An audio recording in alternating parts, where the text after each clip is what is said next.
welcome to the Wednesday stream. I hope everyone's having an awesome Wednesday morning. Hey, words are fun. Cheeto Ray, how's it going? Political_talks. Hello, in school currently in school. Hope you have a great stream. Thank you so much, I appreciate that. Let me go ahead and start.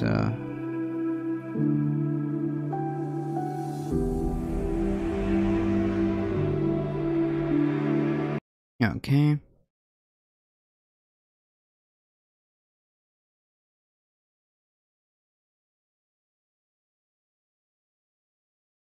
gonna make sure we got everything going.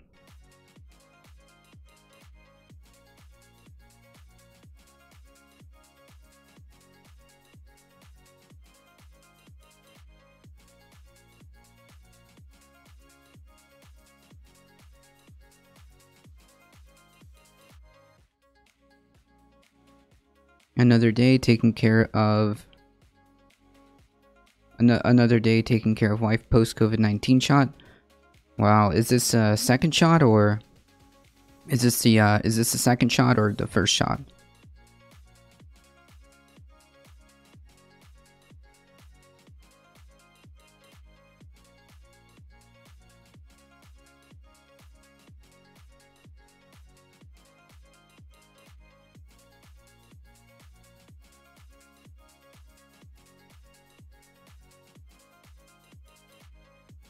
Second shot, not as bad as the first, but she has immune issues. Oh, yeah, it might be a little bit more rough.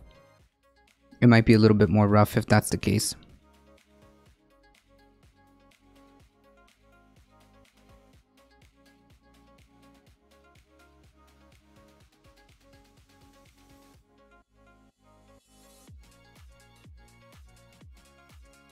I'm good post second shot. However, I'm good post second shot, just sore arm. Okay. And which one did you get? Did you get Pfizer, Moderna, AstraZeneca?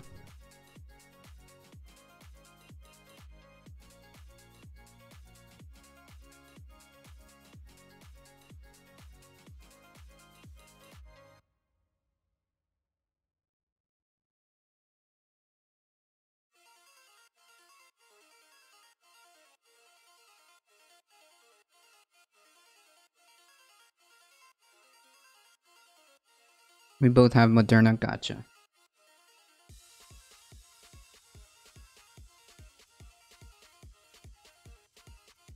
Well, I do hope your wife feels better soon.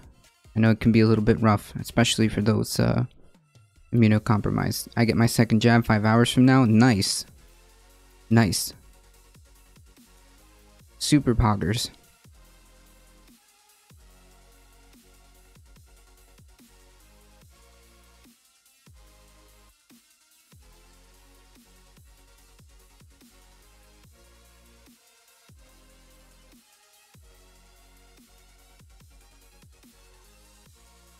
Our daughter's getting her first shot on Friday and it's AstraZeneca. Nice.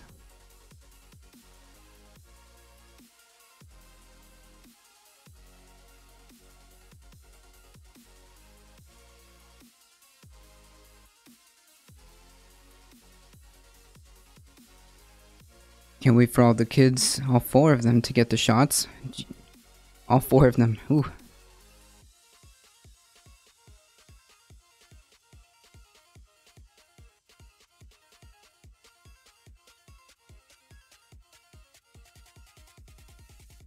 Well, I'm sure now as the vaccine gets more and more accessible, it should be relatively quicker now. I mean, I got super lucky that when we went in, because I didn't realize, I thought they were walk-ins. I guess we had like a miscommunication, because my dad told me to just walk in, and it should be fine, everything's good. And we got super lucky that someone had canceled their appointment in time, so We scooped up a residue vaccine, I guess you could call it a residue shot, because I mean, if it's not used, it's gonna get wasted, right?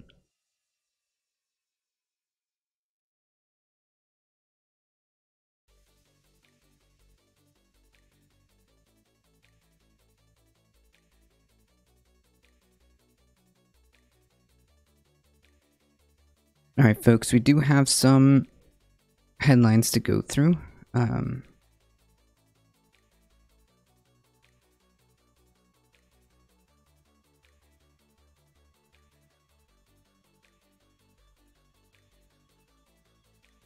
This one seemed interesting. Yeah, story time. This one seemed interesting to me.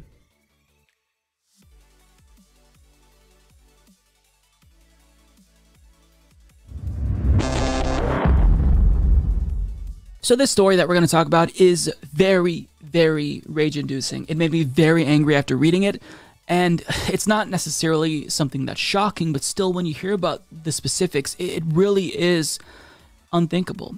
Now, I think that the left has done a really great job at persuasively arguing that healthcare in America should not be commodified, but we don't nearly talk enough about how hospitals as well should not be businesses. It's about swing dancing. Hospitals should prioritize patients and not profits. But in this story, it really reiterates how important it is to more often include hospitals in this.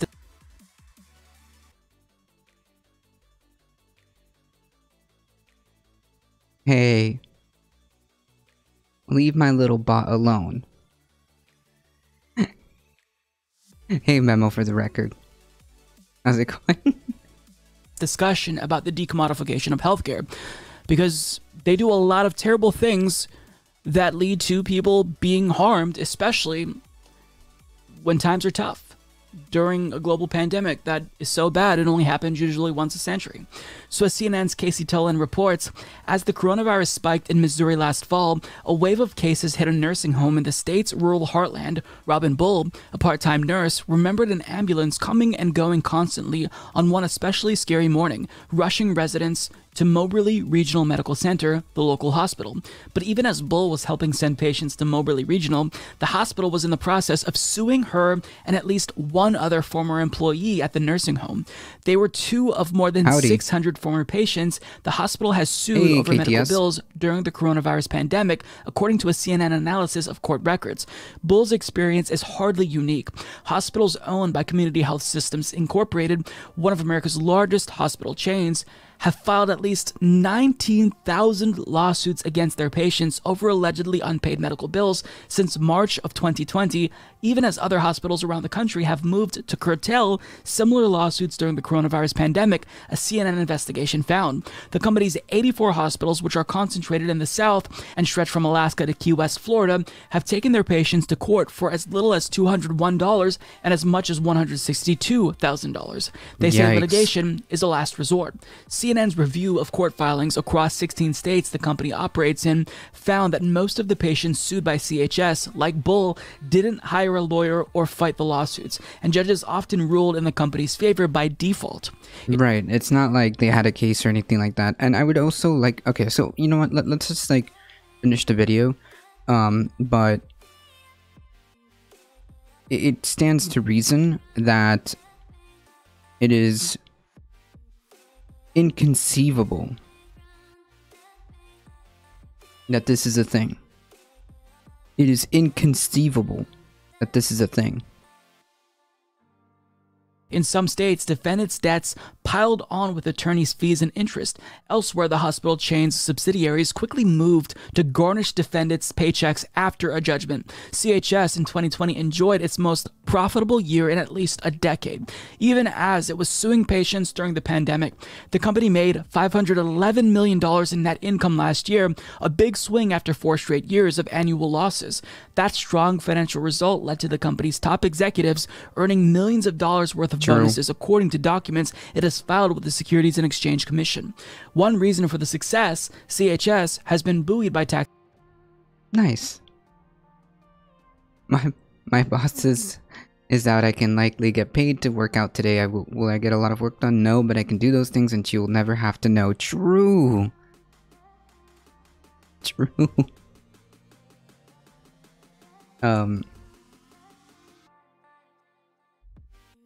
Everybody go to follow twitch.tv/surfergirlphilly. Where should I move in America? It's so hard. I just want a walkable city. I mean, I don't know. I can't really answer that question. I will admit, I haven't been to a lot of the country, so I don't know. I've been to like a handful of states. I've been to maybe... Okay, so I know Florida. I've been like to a couple of cities in Georgia. I've been to like one city in South Carolina. I've been to like one place in Tennessee. Las Vegas, Nevada. Yeah, like unironically, a handful.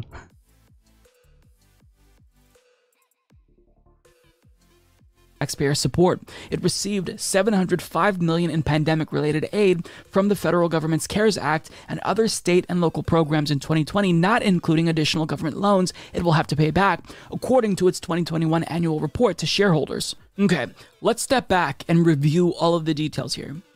They are suing thousands and thousands of patients during a pandemic in a year when they actually saw increases to their revenue. After they took taxpayer money. Could they get any more brazen? I don't think they could get any more brazen if they tried. And the reason why they usually win by default, as the article referenced, is because normal working Americans, they can't afford to fight this legally. Having a lawyer who's good to represent you, it costs money. You know, for paperwork, court documents, there are legal fees associated with that. So a lot of people, they can't fight it. So what happens? The court ends up rewarding the hospital who's suing them, who actually has the resources to take on these individuals. It's a power imbalance, and it's unjust, and this is an injustice that has been happening forever in America. It's just that even as bad as these businesses called hospitals can be sometimes, at least some of them during a pandemic said, okay, maybe we won't harass people too much who can't afford medical bills. This is but just not like, this hospital chain. This is just beyond. It's just shocking. Like, reading the details, it's almost unbelievable, but it's totally predictable in our late stage capitalist society. But at the same time, the details are still very shocking. Like, I never, as much as this is normalized in America, I never feel as if, oh, sure, that's just the thing that happens in America. That's just the way it is. It's still rage-inducing because they're so shameless. Hospitals like this need to be nationalized immediately. Well, I mean, yeah, well, I mean, healthcare in general should just be a thing. I don't understand. Like, this is the exact reasons why, this is the exact reasons as to why, healthcare for profit is a problem. I mean, this is just horrifying. Because, like, it's just creating poverty traps. Because if these, you know, folks, unfortunately, they would lose by default, they have to pay that money. Okay? Mind you, these are hospital bills coming off of COVID. These are hospital bills coming off of COVID. In other words, how many of these folks are even able to return back to the workforce in full capacity? Because if you were in the hospital for COVID, chances are you probably got messed up. Your lungs or whatever, you know, other issues that happen related to COVID. You probably ended up like getting pretty messed up. Even if you only spent a couple of days in the hospital, it's rough. Right? It's rough, and sometimes can be sometimes are permanent are permanent damage. It leads to permanent damage, right? So Where are these people supposed to get the money? Okay? What are these people supposed to do? I mean, did anybody, like... Did anybody ask for COVID? Did any of those individuals, like, be like, oh, yeah, you know what you know what sounds like a great time? Spending a couple of days at the hospital. That sounds swell. No. This is a disease, a pandemic.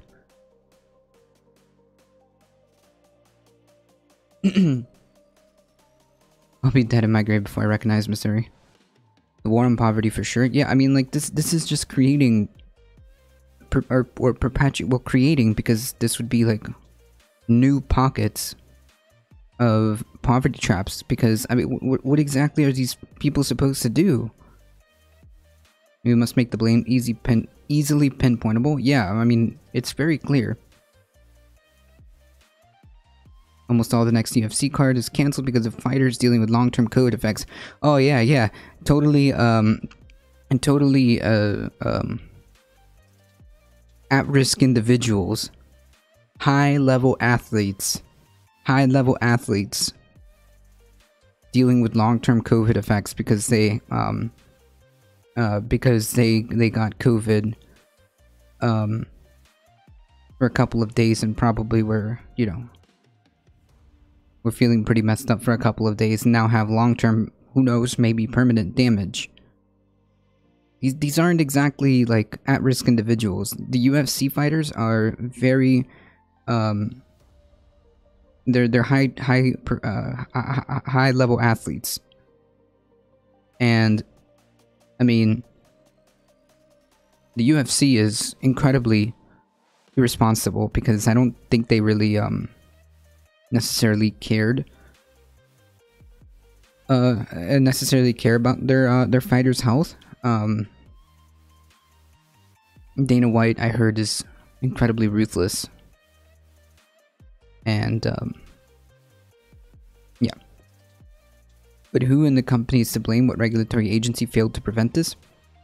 Nothing. It's working as intended. Nothing.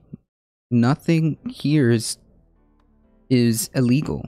Nothing here was like an attempt to avoid regulatory compliance. Nothing here was done in any type of illegal capacity to my knowledge. That's the problem. There was nothing, no serious like there's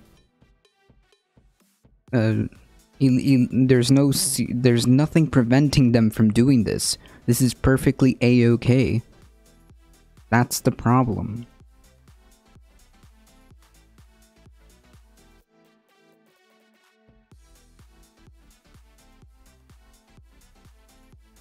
But whom do we say is at fault? What we say at fault is the fact that we have a for-profit system for healthcare. That's what it is. It's the for-profit system for healthcare in hospitals. That's what's at fault. It's not necessarily the hospitals or anything like that. It's the fact that it is allowed. The fact that we have this for-profit system that is completely okay with this is the problem.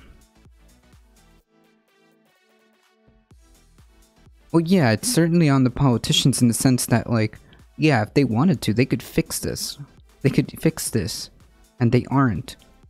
They continue to push down, kick the can down the road, continuously, time after time after time after time, till eventually. Because they very clearly are showing you that they don't care about their patients. They care about profits. Right. They're like a mafia. They treat you. You owe them for the rest of your life. There's no incentive to care about the patients in the sense that, like, well, the primary purpose is to create profit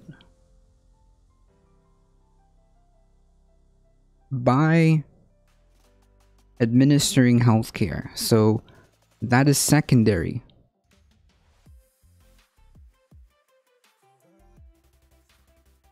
You're in debt to them.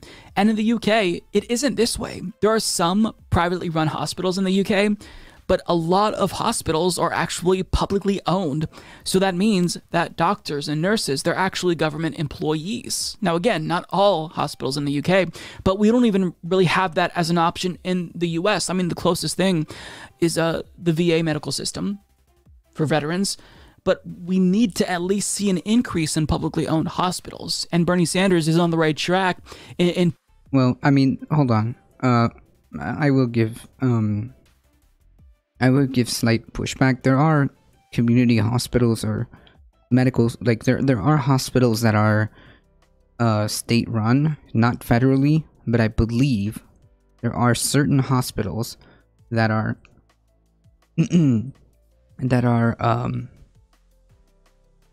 state run. Let me see here.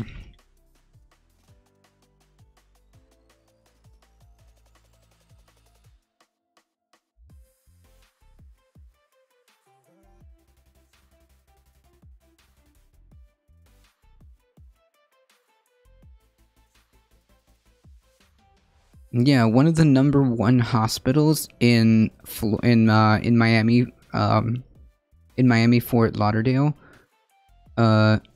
is a nonprofit hospital called Jackson Memorial, right? Jackson Memorial is a nonprofit tertiary care teaching hospital and major teaching hospital of University of Miami. It is pretty decent. University of Miami, Jackson has been ranked #1 in Miami and Fort Lauderdale area in the U.S. and News and World Report's first ever best hospital metro area rankings. Yeah, I mean, this is essentially, well, not necessarily publicly owned, but it's a non-profit that provides excellent care, excellent breeding grounds for research, for medical research. I mean, this is a non-profit. This is a non-profit hospital. Didn't Trump go to one to get his COVID treatment? Yeah, probably. Oh yeah, Walter Reed, didn't he? Yeah, that's true. Pushing for more community-run health centers, but I mean, with the way the system is currently, we're going to continue to see this happening. Now, what would alleviate some of the pain that people are feeling is if we had a single-payer system. So rather than sending all of these gigantic astronomical bills to the individuals, it just gets sent to the one insurance company representing all of America, the United States government. It's why we need Medicare for all. It's why we have to nationalize a good portion of hospitals in the United States. We can start with this chain. So, you know, for me, I always talk about Medicare for all, but I think that's the start, and then you build on Medicare for all after that. You slowly but surely turn the United States healthcare system into a more national healthcare system that we see in the UK, which is loved by British people. Just ask them. So, I mean, I'll leave that there. I think that the details of the story speak for itself. Yeah, how shameless this company is. It's not surprising, but still the details are shocking because during a pandemic, you know, when other money-making companies, when other hospitals are choosing to give patients a break, not this chain. The fact that there is even like a situation where, like, you know, oh, blessed be thy hospital, God, as you have spared me a few months of paying my tens of thousands of debt. Like, what? I mean, it's unbelievably broken. On top of that, Republican states are cutting federal pandemic aid So you can't even use those funds to pay your medical bills, let alone to pay those bills off, because hiring is shit right now. True. Not only that,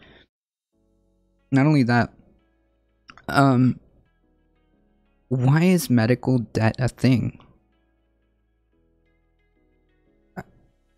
I mean, why is medical debt a thing? Why are medical bills a thing? Like, what dystopic concept is that?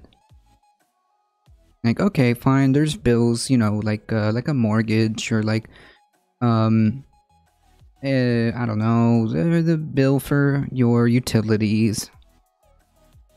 Fine.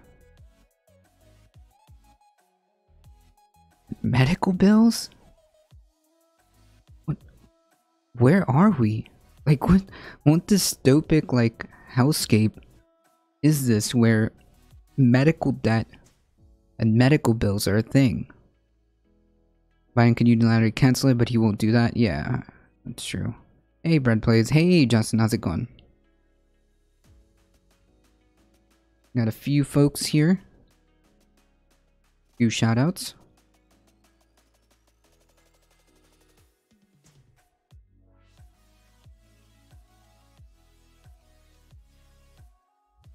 Biden can't even cancel his student loans. He owns, yeah. I mean, like, there could be solutions to this, right? There could be moving. We could be moving in the direction to start solving this, right? Because at the end of the day, it is beneficial for the overall good of not only the people but the economy to just fix these problems, right? It would be for the good of the people, first of all. It's morally the right thing to do. And it's for the betterment of the economy too. I don't get, like, where's the pushback here? Except for the fact that maybe, like, it's clear that there are special interests probably involved. I mean, like, the fact that we can't have a conversation, a serious debate in Congress about Medicare for all, or some type of universal healthcare system, or some type of single payer, multi-payer universal system. We can't even have a discussion in Congress about that is very telling. I remember experts early on were discussing possibly doing a UBI during the pandemic and possibly a year after it's over because of the large economic hit. Republicans said, "I'll do you one better. We'll cut aid during the pandemic." Yeah, to get these people back to work. Oh my god, this is so backwards. And it's like, you do realize that a lot of these problems are problems that have been in the making for quite some time now, possibly even before the Trump era, just slowly creeping up, and every administration keeps kicking it down the road, kicking the can down the road. Then Trump came along, completely botched the whole thing. COVID then yeeted that into yeeted that into the abyss, right? That's kind of what happened. And it seems like none of these so-called leaders or so-called representatives are seriously engaging with attempting to solve the roots of these issues, right? I mean, and now everybody's like surprised Pikachu face that there's people who are now going to be anywhere from hundreds of dollars in debt to tens of thousands, and some even hundreds of thousands of dollars in debt. Medical debt. That is beyond wild to me. And everybody here is now like, surprised Pikachu face. Oh, we didn't see this one coming. Like, hey, you were getting paid $25 an hour, but you need to get back to work. So how about this $9 an hour job at McDonald's? Yeah, no. No. Hey, Zeoduke, how's it going? What's up?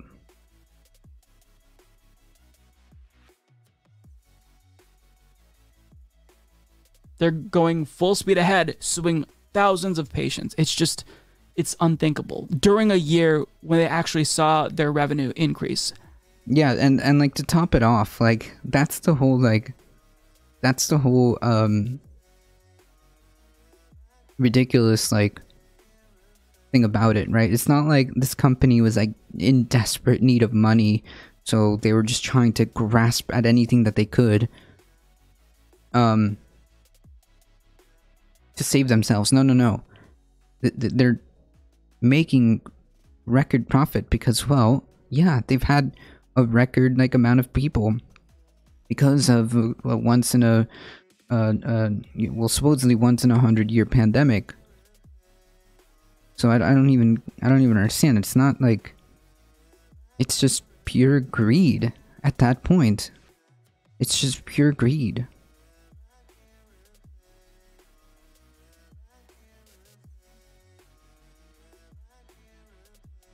Yeah, that's correct. We have a wealth care, not a healthcare system. Yeah, I mean, because like it's not geared towards healthcare. It's geared towards, well, profit first. Greed is eternal.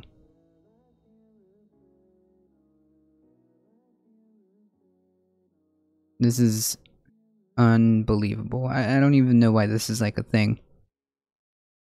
I don't know why this is a thing. And it's just going to continue to perpetuate even further problems by allowing this to happen. By allowing this to happen, it's just going to perpetuate even more problems. Like, supposedly the government, who is representing us, isn't stepping in and being like, you know what? Hold on. We gotta... Oh boy. Hold on. For the duration of the pandemic, anything that is related to medical bills, medical debt, is gone. Is gone.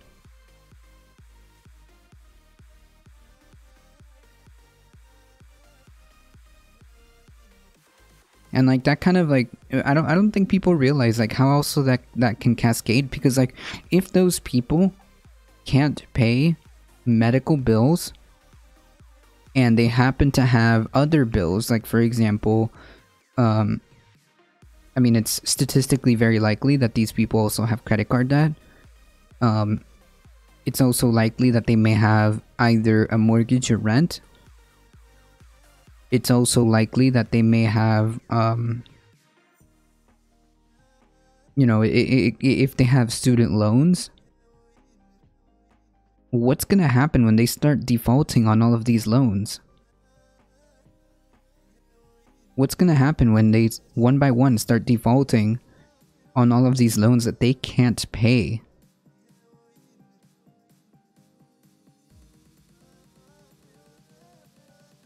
That's a domino effect that people, I think it's gonna be not good. Not good. That's the thing, who pays the politicians more? Who are they indebted to? The people that elected them, or the people that paid the people to elect them? True. So yeah, I mean, what's gonna happen when one by one these folks who can't even pay this medical debt starts defaulting on things like credit card debt or a mortgage, or starts getting evicted because they can't pay rent?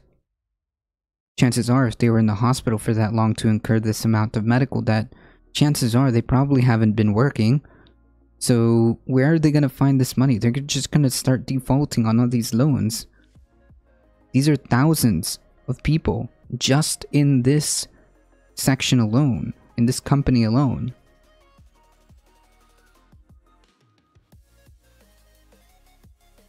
And then what? The point is for them to be in debt? Yeah, but that, like, but then, and then what? They'll default, and they can't pay that. They physically cannot pay that. And then what? Nobody gets their money. They're bankrupt. They're out on the street. That just kind of perpetuates that poverty cycle.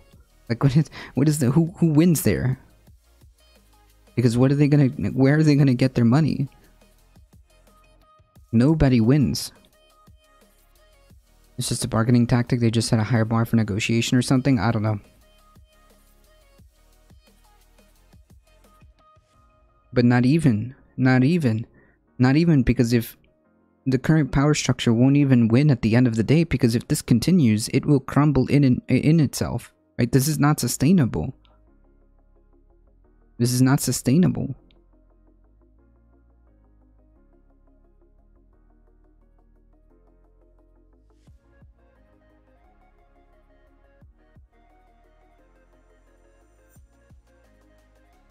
They can't default when bankruptcy costs $8,000. I mean, like, then nobody gets anything. They're just out in the street, homeless.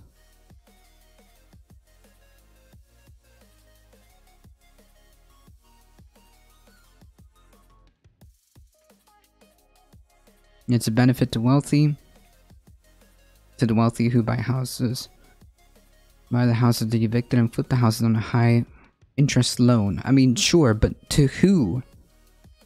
To who? If, like, more and more people are unable to afford these things, it becomes at that point, like, those houses sit there, right? Those houses sit there because, I mean, who's going to afford this? As more and more people are unable to do this. Yeah, they may take loans, but if they default on those loans, nobody gets paid. That's my point. My point is that the way this is going, it's unsustainable. They have no ability to sustain this. The bank gets a house, and then what? Nobody wins. The bank just gets a house, because who's going to buy it? Somebody who can afford it? How many of those are going to be left after the dust settles?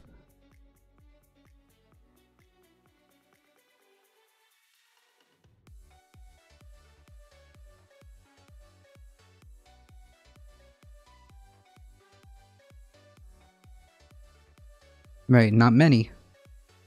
It's not sustainable, and they don't care. They already have their bunkers. They're already planning to do rich communities. Yeah, I heard about, like, something to that effect. The bank started with no property and ends up with a house. They're winning. Yeah, I mean, in the short term, sure, they acquire property, but then what? Is my point. I mean, like, this is how crashes happen, right? This is how economic crashes happen.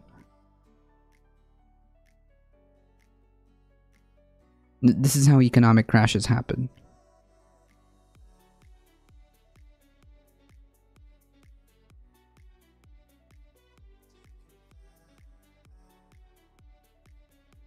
Just let the rich move to Texas and everyone else run their own stuff. I don't know if that's a viable solution. Banking should not be for profit. I don't know. I mean, I mean, like, we should provide alternatives. We should maybe say, give incentives to, like, federal credit unions and stuff like that. Sure. Give people alternatives. I just don't know how, like, that would work.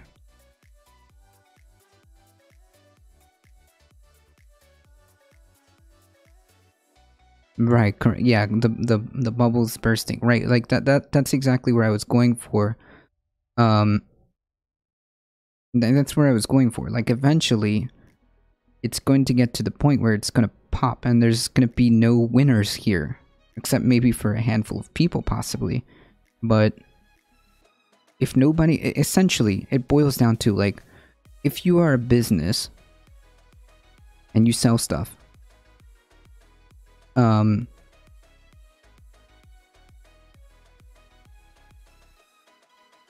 if you're in a business to sell stuff and nobody can buy your stuff,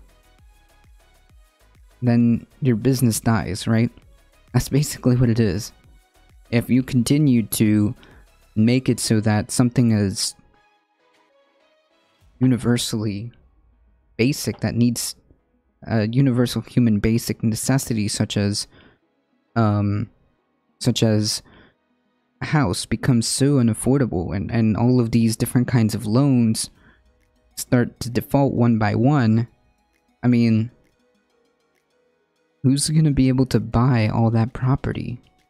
Who's going to be able to buy those empty houses?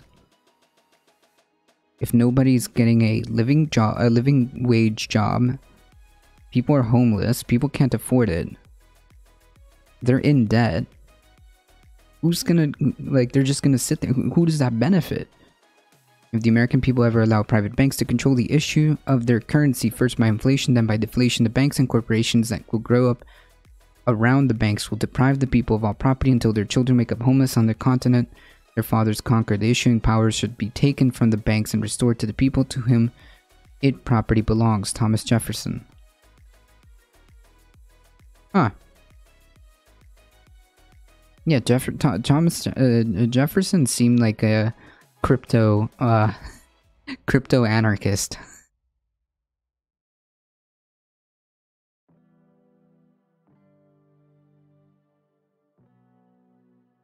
We need a peasants revolt like 1381.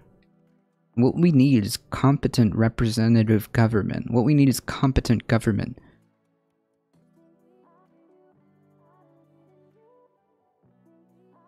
Everyone in the change is rewarded for short-term profits and not long-term, so the incentive structure is price rise and exclusivity for short-term gain regardless of the long-term damage it does. Yeah, that's true. We see that with we see that with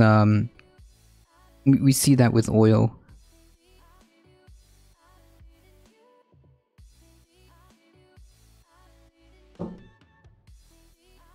It doesn't matter what long-term sustainability is for fossil fuels. They don't care. It's about that short-term. Some pics of billionaire bunkers. Oof. Send that to me in direct message, Wing.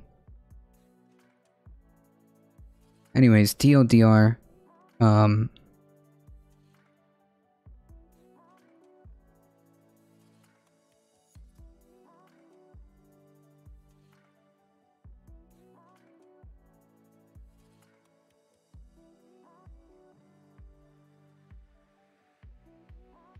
Thomas Jefferson. The American people ever allowed to private banks to control the issue of the currency to whom properly belongs. Yep. There it is.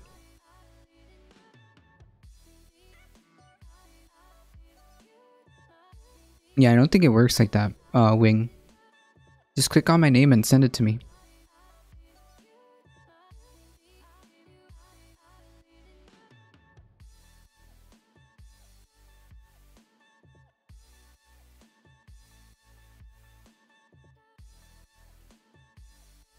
Yeah, it was Thomas Jefferson, was it not?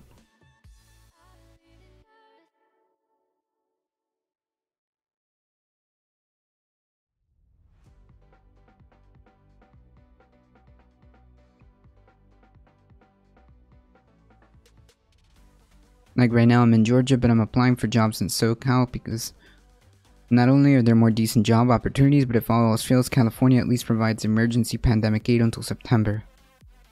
Jeez. Our issue is banks and financiation and the CIA. Well, I mean, there's a lot more to it than that. If I can dilute the ownership of my neighbor's house and sell the difference, I'm going to. Yeah, but what does that gain exactly? I mean, yeah, we could do that into perpetuity, but eventually that cycle will end.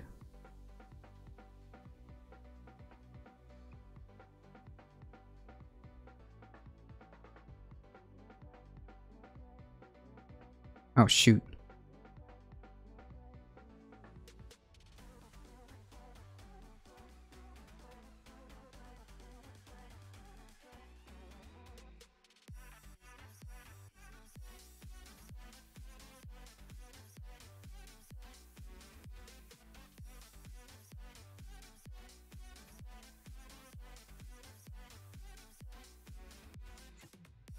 I think I missed something here.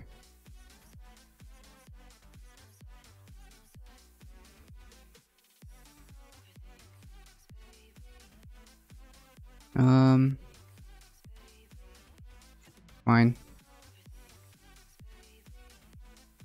It's /W, not whisper. Ah.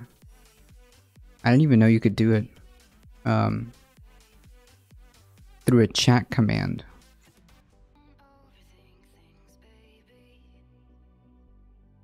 What?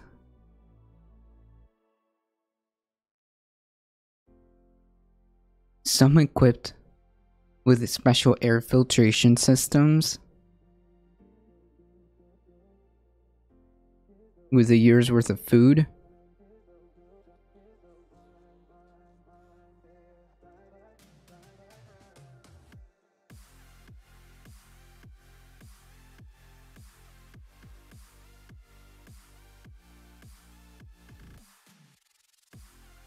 Holy.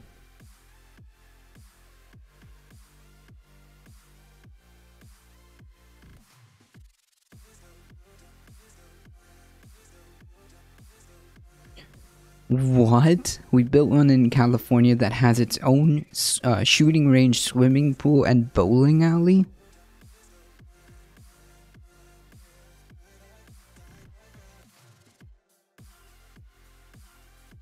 That is unbelievable. Representative Green is not worth paying attention to. She is a human clickbait. Yeah, true, but she, unfortunately,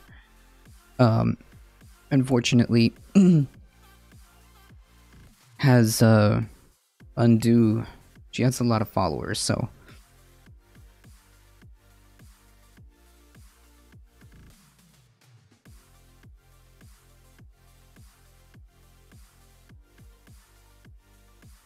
A shooting range.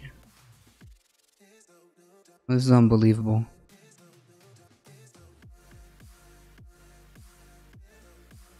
If you have $1 million, you can buy something called the Fortress.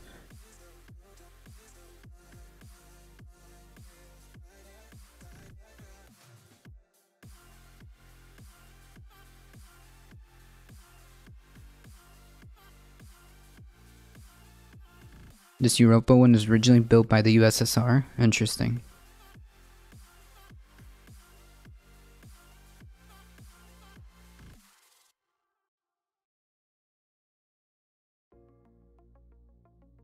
The most common buyers are self-made business owners. Yeah, well, I mean, yeah. Wait, who do you think is gonna have $1 million? Or be able to handle payments on a $1 million loan? Like, what?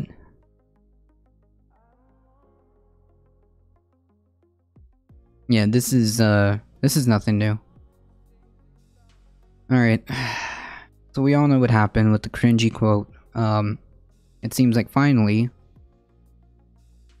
some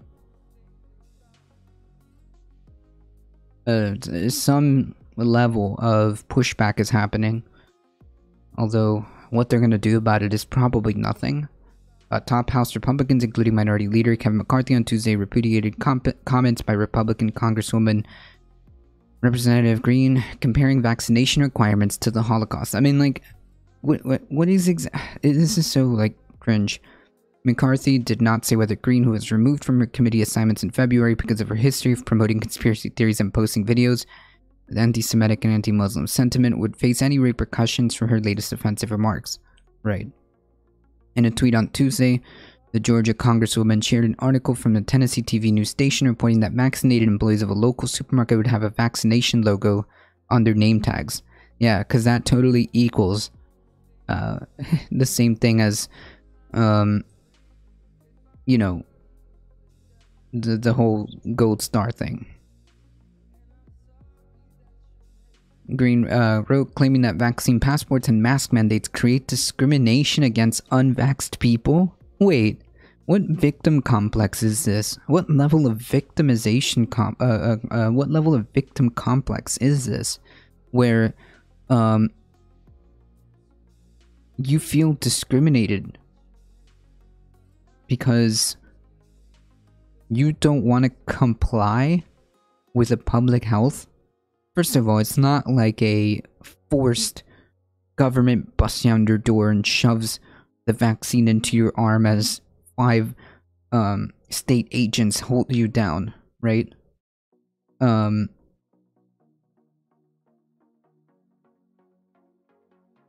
It's not like that. And what are you talking about? Discrimination against unvaxxed people? Yeah. That's not a protected class. What does that mean? You know that your kids can't go to school if they don't have the proper vaccinations. What do you mean? This is a public health thing. This isn't discrimination against a protected class. Like, for example, by race or orientation or gender or, you know, disability or anything like that. Just, okay. She's just a complete, just completely divorced from reality or any type of like coherent logic here. Yeah, that's right. Memo. Even Shapiro thinks she's a joke.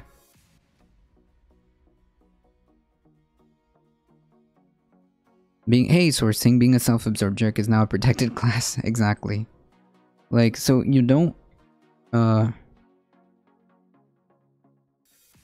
to get the vaccine. You don't want to wear masks.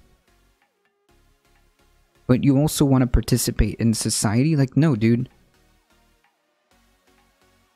It's my right to transmit a disease.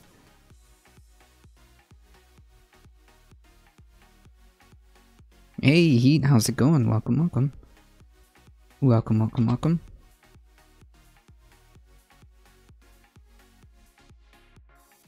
Like, lady, we live in a society, okay? And if you want to participate in said society, there are rules and social contracts to participate in said society.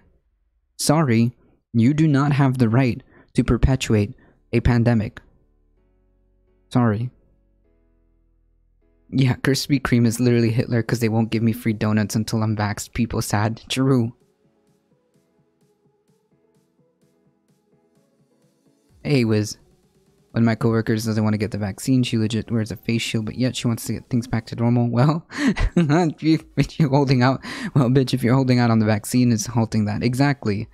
Like, you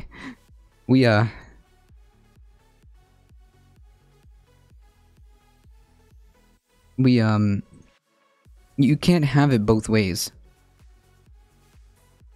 We can't have it both ways. Like, if you don't want to participate, if you don't want to wear your mask, social distancing, and get the vaccine, like, I can't, there's just no, what do you want me to do? Surfer Girl Philly gifting a tier 1 subscription to Memo for the Record. Thank you so much. Thank you. We just need to label vaccines as grace of God so that we can ask people if they have been touched by the grace of God. My work is giving employees $300 if we get vaccinated. It's pretty rad. Hey, I wish my job did that. That's pretty cool. Doesn't this fall under the right to bear arms? Green's tweet came after she said in an interview on the Christian Broadcasting Network, CBN, last week that Speaker Nancy Pelosi's support for mask requirements on the House floor, as recommended by the House attending physician, was similar to Nazism. Yes, I too remember when public health was equivalent to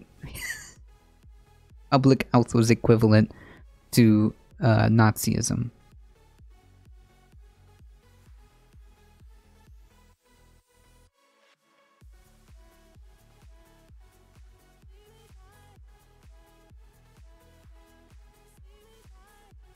Yeah, just make some health supplement for patriots. Yeah, but it has to be, the only way that will work, Memo, is if you get Alex Jones on board with that, okay? The only way that works is if you get Alex Jones to promote it. Exactly. It's Brain Force Plus, but for your blood, now available. May have side effects of preventing COVID.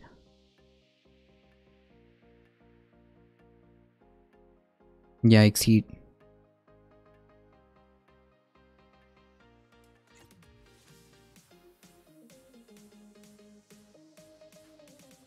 You know, we can look back at a time in history where people were told to wear a gold star and they were definitely treated like second-class citizens, so much that they were put in... Okay. And this is the exact time... exactly the type of abuse that Nancy Pelosi is talking about. Yes, because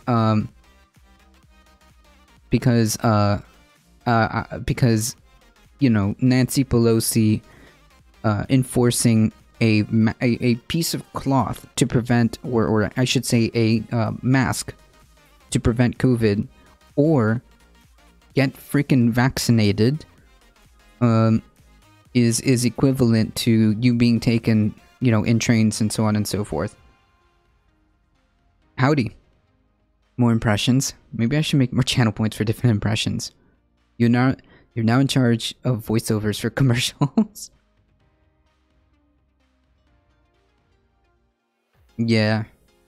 Yeah, I mean, like, as a kid, we were given gold stars by our teachers, but there's no obvious connotation, like, between that, right? I mean, these were very clearly different things, and it wasn't on us.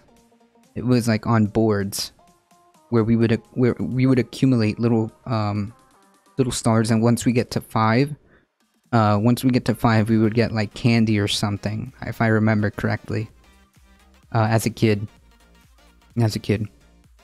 every time we get, like, a good grade or something, we'd get, like, one little thing on the board, and as soon as we hit 5, we would be eligible to get, like, a prize.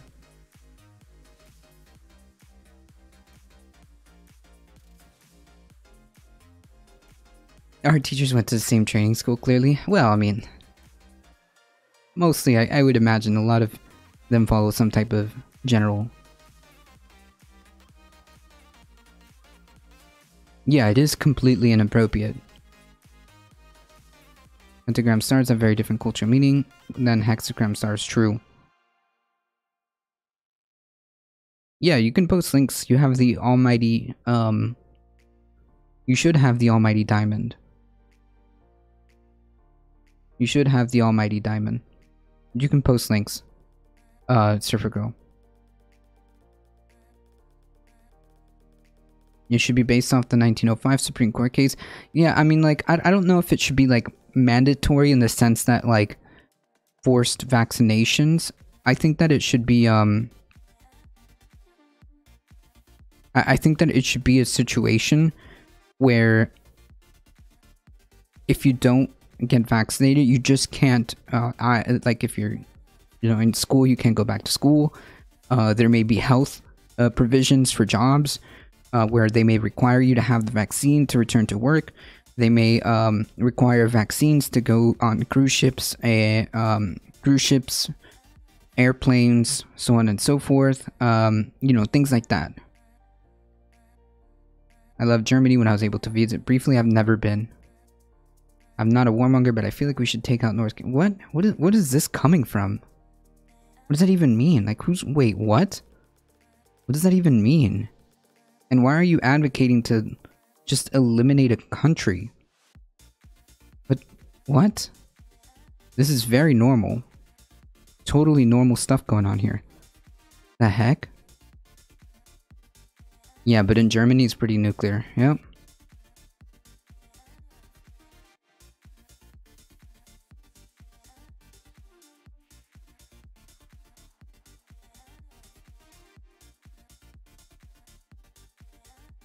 In a statement, McCarthy said that the House Republican Conference condemns this language. Marjorie's wrong and intentioned decision to compare the horrors of the Holocaust with wearing masks is appalling. Yeah, that's very milquetoast. Don't you see how North Korea treats its citizens? Yeah, that doesn't mean we take them out. By that logic, like, shouldn't we take out, like... Yeah, like, wait a minute. Hold on. Doesn't that mean, like, then we should start, like, taking out, different, countries because of that? Or should we attempt to find diplomatic solutions to humanitarian crises? Or should we attempt to, figure this out diplomatically? Like, what are you talking about?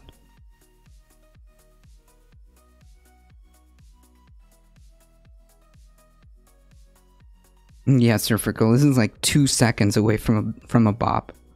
2 seconds away from a bop.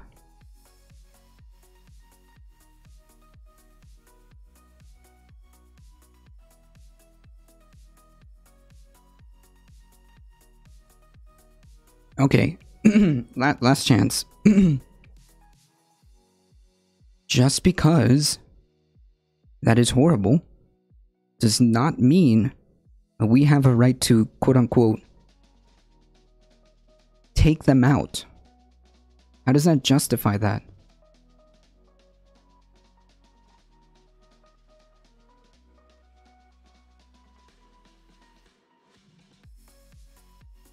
Just because horrible things happen, does not mean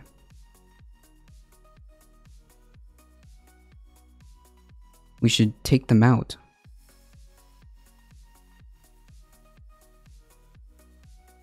Just the ruling dictators?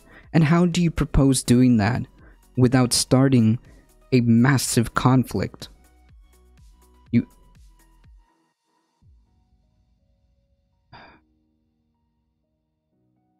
Oops.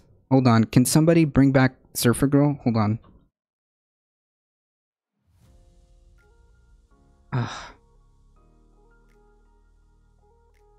Misfire. Hold on.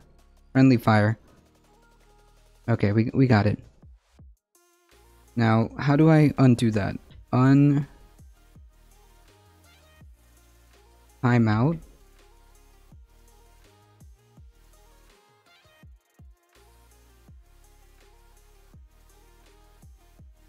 Okay, there we go. Okay. Sorry, friendly fire. Success. I need to have that sound effect. Da, da, da, na, na, na, na, na. I forget what that's from. Yeah, cool. Authoritarianism is bad.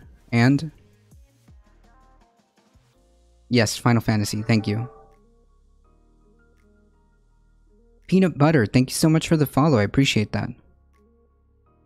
There's a reason North and South, they weren't North weren't so up for being conquered. Right, yeah, so,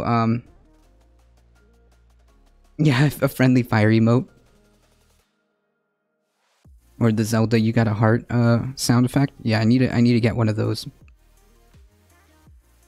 Although, I don't know, with DMCA nowadays, you can get bopped for having, sound effects that don't belong to you. So, I don't know nowadays. But that would be nice. So yeah, like, the fact that this is where we're at, I mean, like, yeah, I'm pretty sure nobody likes authoritarian, totalitarian stuff. But the idea that we should, quote-unquote, take them out is horrible. How many times has the US, quote-unquote, taken out heads of state or done these things for democratizing said region, and how many of those times led to success? I mean, the easiest example is, hey, remember the deposition of Saddam Hussein? How awesome that was for Iraq? That turned out good. Not that this is a defense of Saddam Hussein. My point being is, sometimes you make it worse. There are diplomatic solutions to this. Jesus Christ. A lot of times, and it has led to disaster. Exactly. They can pick out sound effect and the general noise of stream, and they got a lot better. Yep. Perhaps you need to hit them with a sound effect to modify the clip past the point of computer recognition. Yep. I've heard that sometimes they have I've seen that. That's right, Wiz. That's right. I've heard that the music industry has a program where it could literally identify it live a song within 3 seconds.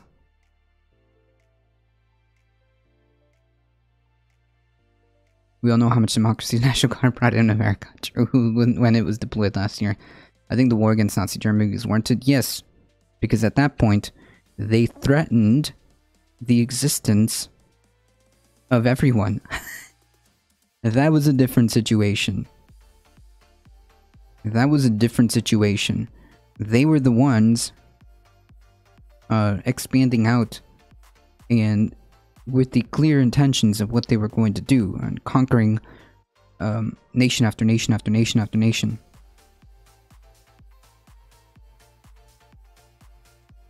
Under the, under a totalitarian backing, right?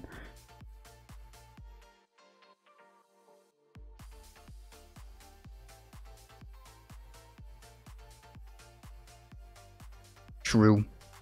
Probably an alt account of Henry Kissinger.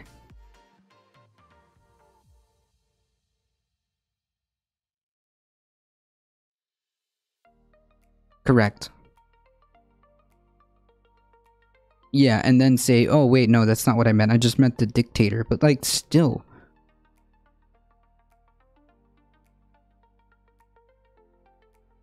Anyways, we're getting derailed here. Americans must stand together to defeat anti-Semitism and any attempt to diminish the history of the Holocaust. True. Spokesperson for Minority Whip, Steve Scalise, said also he does not agree with these comments and condemns the comparisons to the Holocaust. Like, why are... It's just unbelievable that we have this person in Congress. Like, and it's not like this is just like one comment that was like incredibly cringe. This is a myriad of different patterns of comments that she's stated that are incredibly sus. Alio with a resubscription, tier 1, 7 months, welcome. Hey, how's it going? Yeah, I'm sure there's like some, there are times where like war is justified, but like, Jesus Christ.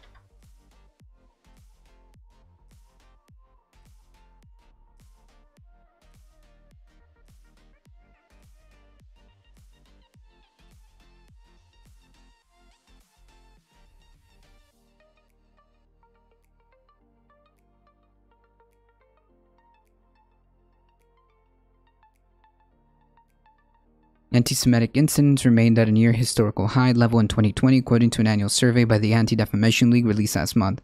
There's also been a rise in anti-Semitic attacks in the wake of now paused hostilities between Israel and Palestine groups, militant group Hamas on the Gaza Strip. Republicans have argued that Democrats have not done enough to denounce these attacks and condemn some Democrats for their support of Palestinian people being killed and displaced by Israeli airstrikes earlier this month. Yeah, you can say that, this is, you can, like, I don't understand.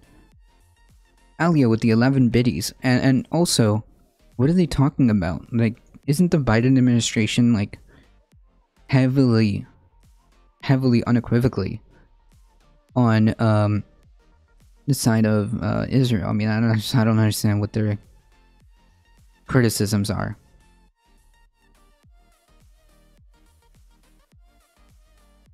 A spokesperson for Pelosi responded that the speaker has for decades spoken out against anti-Semitism and anti-Semitic attacks, including just yesterday, citing a tweet from Pelosi denouncing anti-Semitism. Yeah, so anti-Semitism is bad. Okay, kids?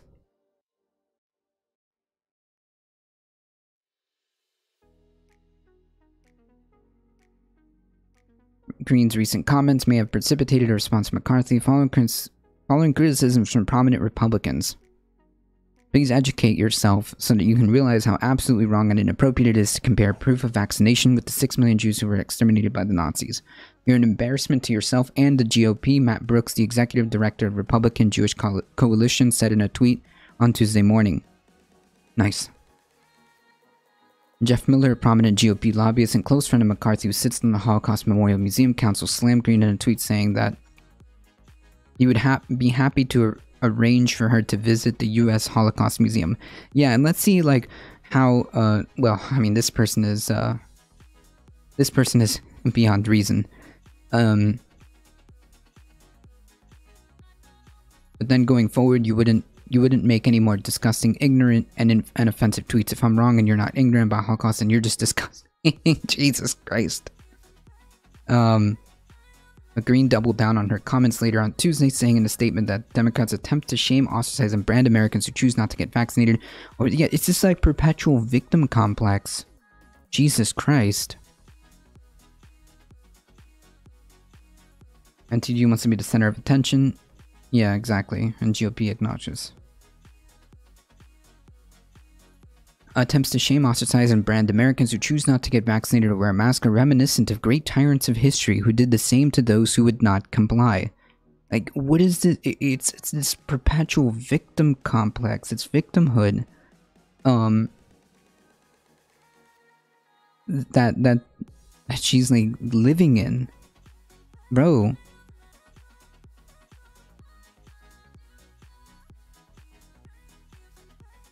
You don't want to get vaccinated, and you don't want to wear masks. So what are we supposed to do?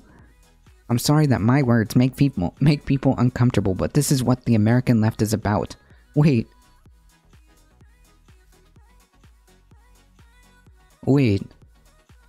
I'm sorry. Is Kevin McCarthy now the left too? I'm so lost.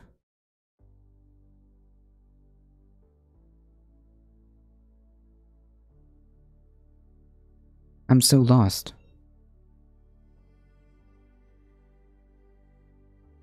It is like now the GOP leadership that has come out against her beyond reprehensible statements, now the left. Yeah, MTG wants to worship Trump, move on for good of society. True. It is what you should help. That's why you should not help her in this endeavor. This article honestly is just is helping her brand. This is no bad press, but constantly saying her name is Voldemorting her? No, I don't know. Magic the Gathering worships Trump. No. Can we just ban referencing Hitler as Nazis so few people understand the details, and it's just very tired meme at this point? Yeah, well, it's only coming from one side, I see. Like, nobody's saying that, you being shunned or not allowed to participate in certain things of society because you're not willing to do your part for public health is all of a sudden the exact same. Is all of a sudden the exact same as being Nazi Germany? Like, what? Democratic Congressman Brad Schneider said on Tuesday he was drafting resolutions to censure Green for her comments. Yeah, so, TLDR, like, this person just continues to double down.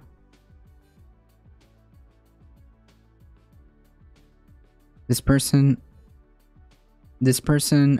continues to double down on her gross comments, and then plays it off by saying that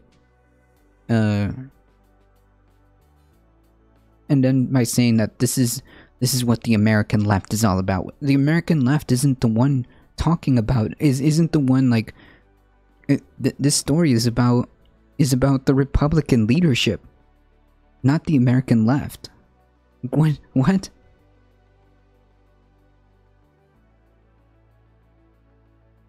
You didn't. It's just sometimes when Automod catches it, it double sends. Even when you're shitting on her, you're letting her live in her brain.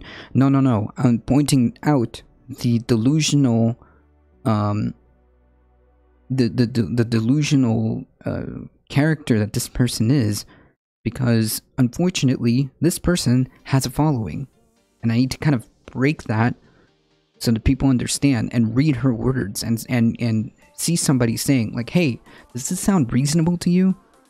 Does this sound reasonable to you? Is this okay with you?" Yeah, we have no chance of solving problems like climate change where everybody would have to contribute at least a little bit. But on the other hand, people aren't even willing to just wear a freaking mask. True.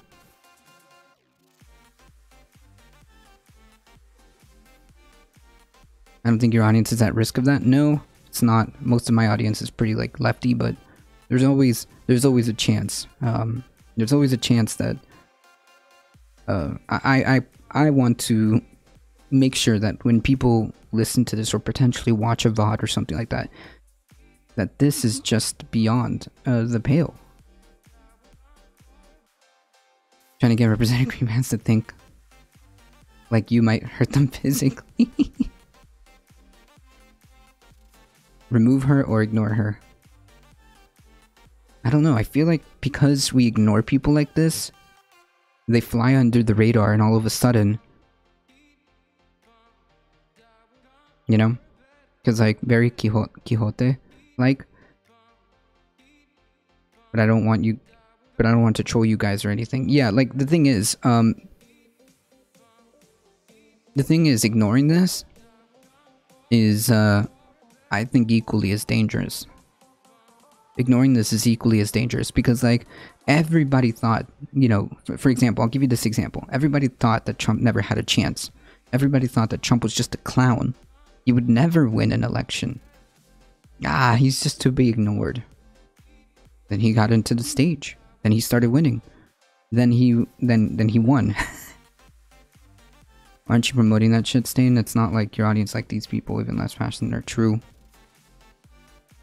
He only started to have a chance when the media focused on him. No, the media was trying to take him down. I can pinpoint that exact debate. But like my point is, like, ignoring him, or I should say, not taking people serious. Not taking people serious can all of a sudden lead to them being up there, you know. I'm a super radical right winger, and the more I listen to you, the more convinced I become. Well, if that's true, hey ya. They didn't ignore him. There was one debate where literally every question started to involve him. He even pointed it out during the debate. Interesting. The media trying to take him down, legitimize him to the public. So you think that, like, so you think the best strategy to fight, you know, this type of like stuff is to ignore it, or just not to bring it to the surface to show people like, hey, this is kind of cringe.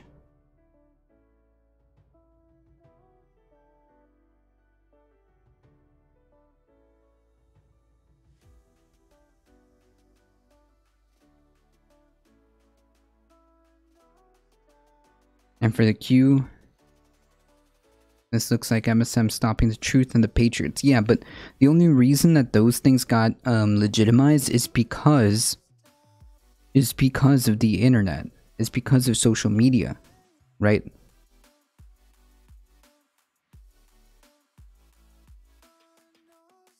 That those comparisons with the Holocaust are completely inappropriate.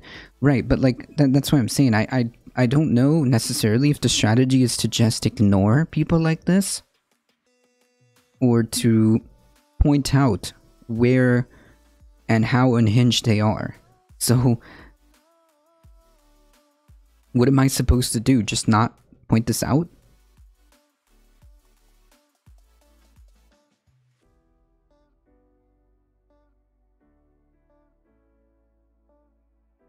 Does pointing this out convert her fans?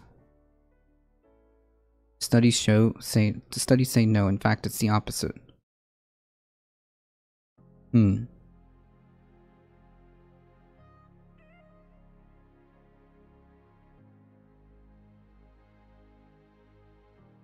you would just be pointing out people who are not into her, so preaching to the choir. Yeah, I suppose. You can make the argument that the media is 24/7 to happen and get elected. Yeah. Do you think it would have been different if they ignored him completely? I mean, like, completely. Just, like, made it completely not a thing where they just hyper-focused him. Because, I mean, I don't hyper-focus everybody. I don't hyper-focus on one person, right?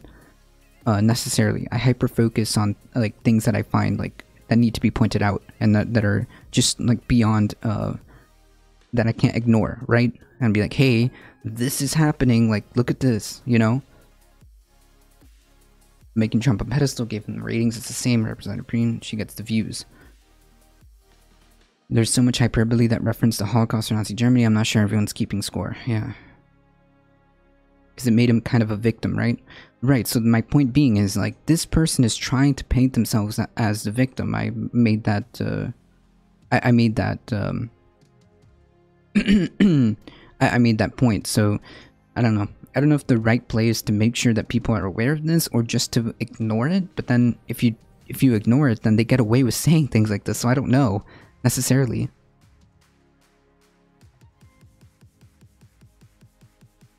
It made people want to vote for him to own the libs. Yeah, that's true. That's true.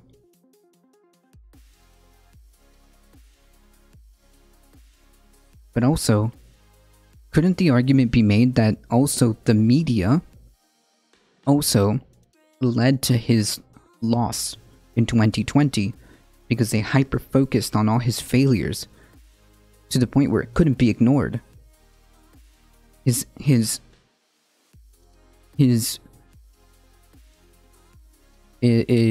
inability, his incompetence was just blasted 24/7.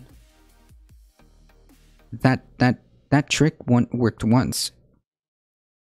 That trick worked once. He only lost because of COVID? Correct. His incompetence because of COVID that was completely being blasted by the media all the time. He complained about it too. That all the media talks is COVID this and COVID that, COVID this and COVID that. Yeah. Yeah, that highlighted his gross incompetence and his inability to lead. So, I mean, I don't know.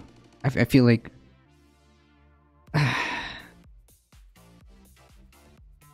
And even then, he still almost got reelected. True.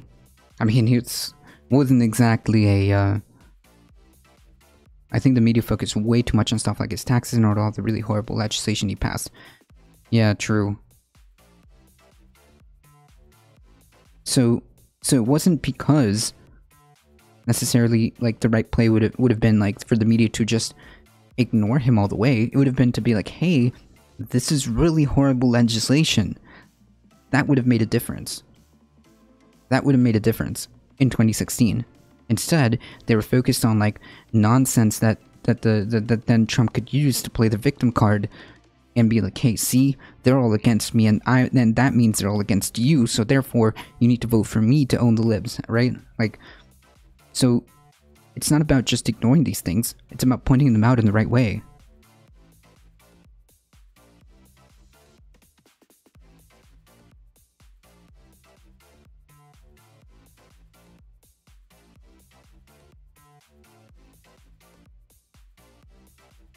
Can you imagine the value of the stock market over? Ooh. Yikes. Alright, so TLDR, Representative Green is reprehensible. Can you at least acknowledge his effort for developing vaccines in record time? I don't know if it was him necessarily. I believe that they were already on track.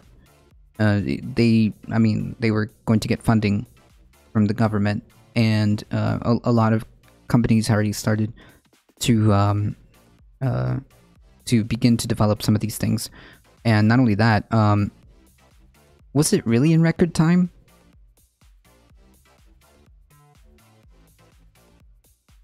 Was it really? Was Operational Warp Speed really in record time? And if so,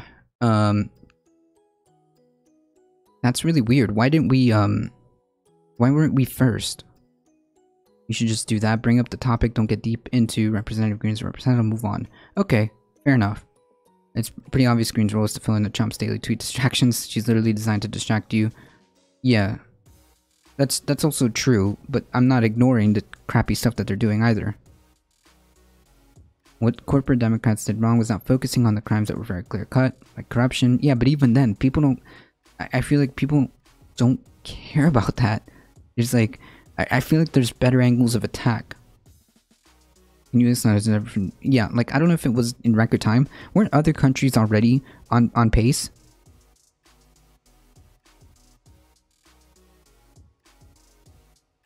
Not on pace, on the path to create, like, vaccines? I'm pretty sure there was, like, countries that were already, like, I see. No, I mean the media, okay. Weren't already, like, other countries already, on the path to creating, like, vaccines? Like, I don't know. I feel like that was just, like, a meme. Right now, the Republicans are not in power. We should focus on the people in power. Biden's not canceling student debt. It's more important than any Republican story. I mean, yeah, the people in power right now are the Democratic Party. Well, by a slight margin, but nonetheless. Media was saying it would take years. Well, under normal circumstances, yes, but all I believe under any administration, under any emergency authorization that would have happened. How much time did the media spend talking about water and food illegal scheme? Yeah, true. I'll be off. Bye, you guys. You have a good one. You have a good one. Project Lightspeed was the initiative that got to the biotech vaccine invented. Warp Speed was a Trump initiative. Gotcha. And bye-bye, Spider-Man. Trump left office with no plan on how to distribute the vaccines either. True. Yeah, so the point being is, like, okay. I don't know if I buy that 100% that it's, like, that it was necessarily his, like, genius policies that led to Operation Warp Speed. Alright. I don't know what you're talking about. Peter Parker. Peter Parker, come on. Alright, so good news. Well, I should say, better news. Half of all US adults are now fully vaccinated against COVID. Remember how we were talking about yesterday? And we just had 39% as of yesterday's, well, as of the data that we had at that time. Well, we got more data, and we are currently at 50% of adults, not of everybody, but of adults, fully vaccinated against COVID. So that's kind of good news. It's about half year almost. So that means, which, hey, maybe my initial prediction was correct. Maybe as we get towards the end of this year, we'll finally start turning the corner. Actually turning the corner. Wait, no, the correct phrase was rounding the corner.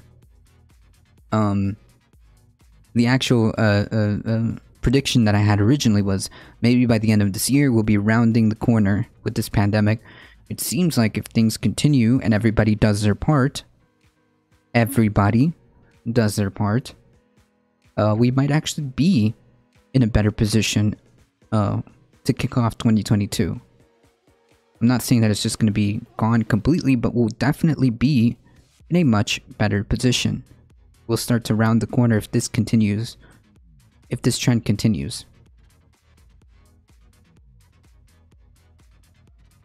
The US vaccination program has gone from 0 to 50% in less than 6 months. Well, it's about 6 months. Come on, 4 days. 4 days, folks. We can say it's about. This was done yesterday. We can say it's about 6 months. Hey, Stupka. Only half? Yeah, half of adults, okay? Half of adults. It's not half of the country. It's half of adults.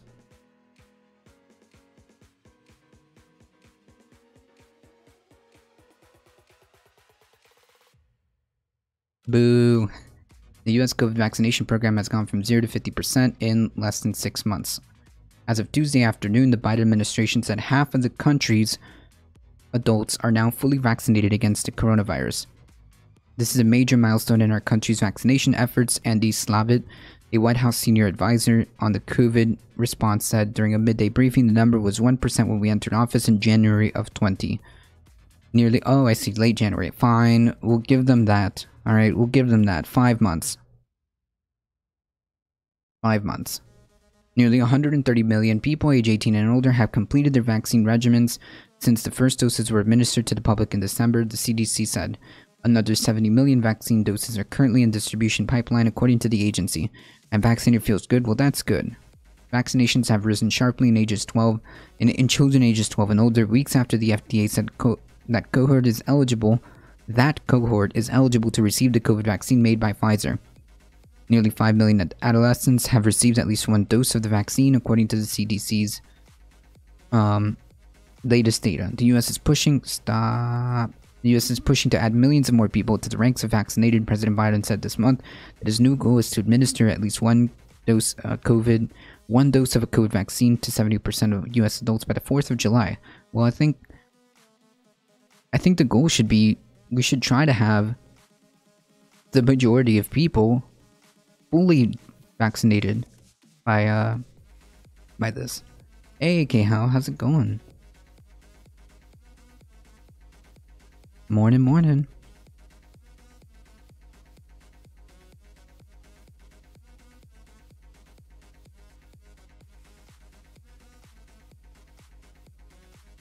Nine states have given at least one vaccine to 70% of their adult population, Savitz said at Tuesday's briefing, acknowledging the welcome return to a normal life taking place around the country, urged that people get the vaccine. Unless you're vaccinated, you're at risk. Yeah, so this doesn't mean that everybody's vaccinated, okay? And there's a very specific caveat to that, right? 70% of adults have gotten their first shot, right? 50% of adults have gotten completely vaccinated. So we still got ways to go, but it's getting there. It's getting there.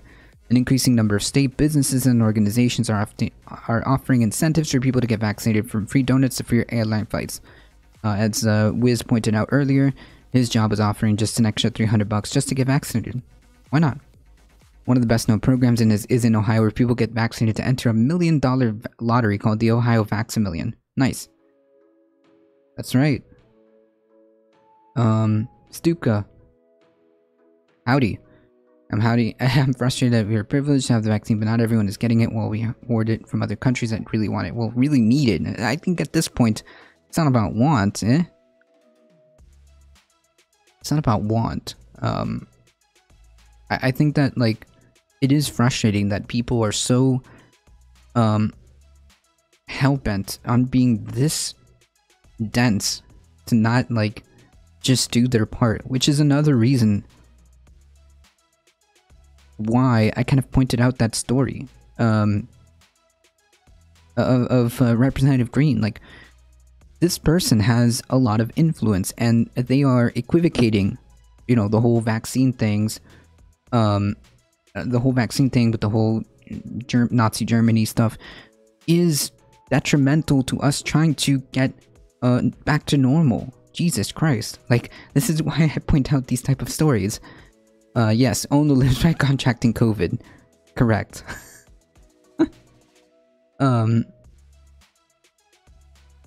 Governor Mike DeWine has unlocked a secret, Savitz said. So Ohio's vaccination rate ran up 55% among young adults in the days of unveiling the program. Other states have since announced similar programs.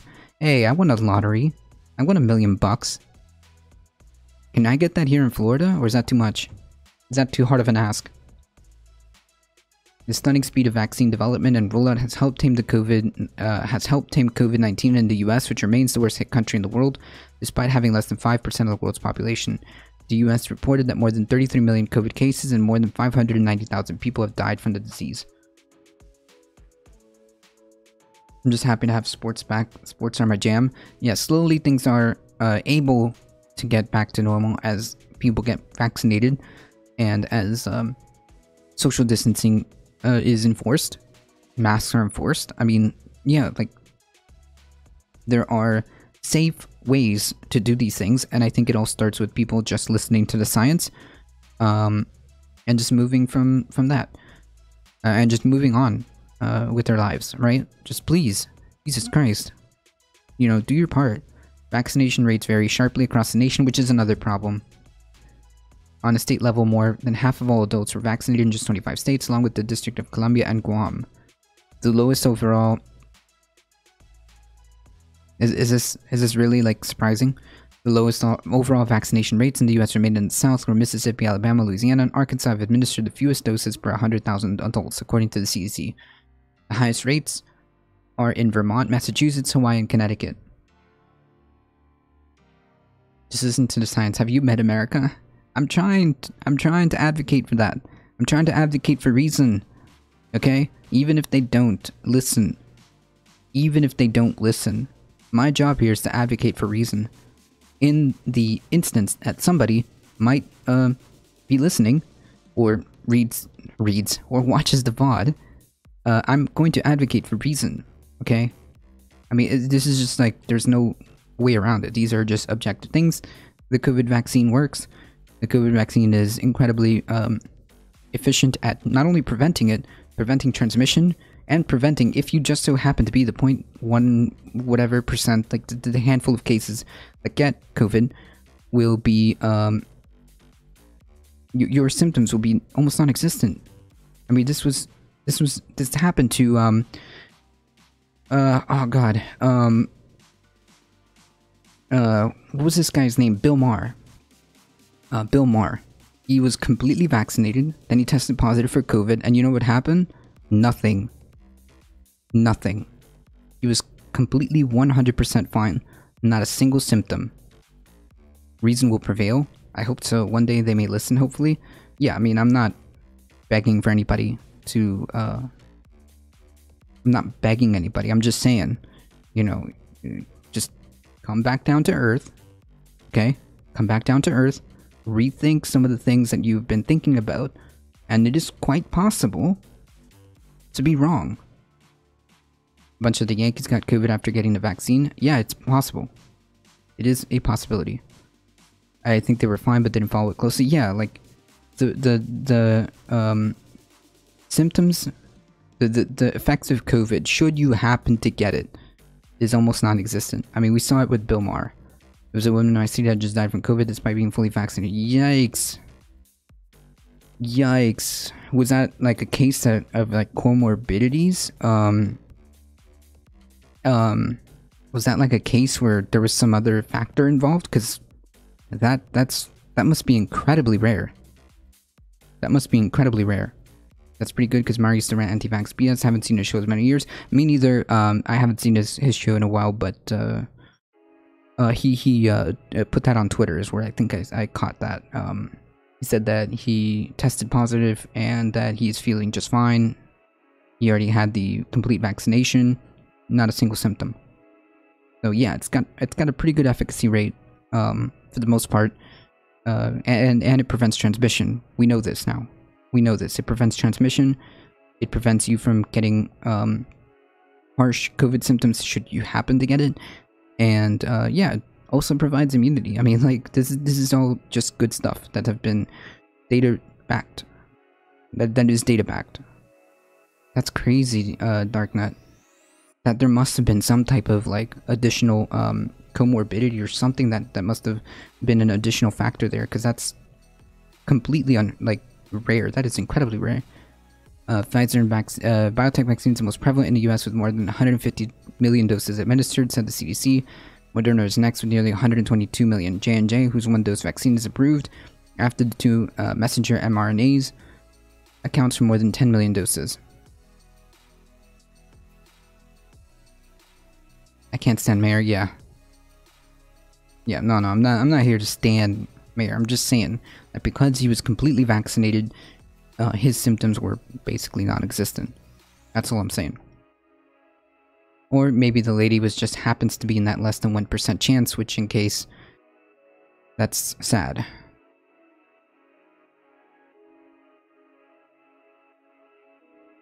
Either way, we're moving in a positive direction. And I hope that by the end of this year, we can finally start to round the corner and we can kick off 2022 in a much better position. In which case, like, I mean, I know this isn't going to happen, but realistically, I know this isn't going to happen, but ideally, in my worldview, in my opinion, as how I would like things to proceed, is as soon as 2022 kicks off, we go all in and we hit climate change as hard as possible. Like government programs just begin to roll out saying, okay, we're going to cut emissions. Regulations for emissions are going to be enforced. We're going to start telling companies that they can't do X, Y, and Z in terms of plastics. We're going to do huge government programs to revamp our fossil fuel dependence and just stop using fossil fuels and do whatever we can to move into renewables. Blah blah blah. Like, that's what I would love to see in a ideal scenario. But of course, these are but the wishes of a radical at this point. But you know, I would rather put funding towards the impending water wars. No. No. The sad part is the way we're going, it's conflict over resources being either being food, water, land are more increasing.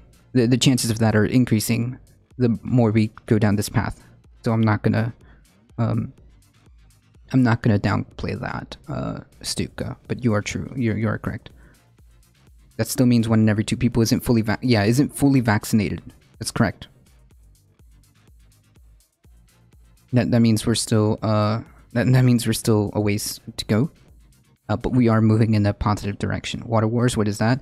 We'll get back to that in a couple of decades. We'll get back to that in a couple of decades. Most jokes I make have strong truth behind them. Oh yeah, no, for sure. Like, the way, if we proceed without doing anything, the potential for conflicts over water, food, scarce land, to grow said food, because as more and more land becomes uninhabitable, incapable of growing food, the path for conflict widens. Water wars, firefighters, no. So yeah, TLDR, hopefully this trend continues and we get to that magical, what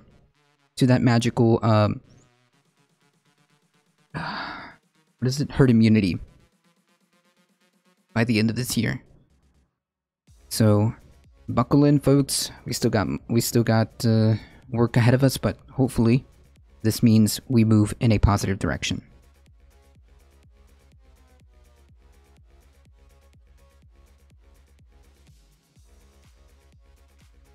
Alright, let's see what's up with this. At the beginning of April, Forbes reported that the Biden administration was actively considering canceling student loan debt of up to $50,000. And after nearly 2 months of deliberation, predictably, the Biden administration has decided that they're not going to do the popular and sensible thing.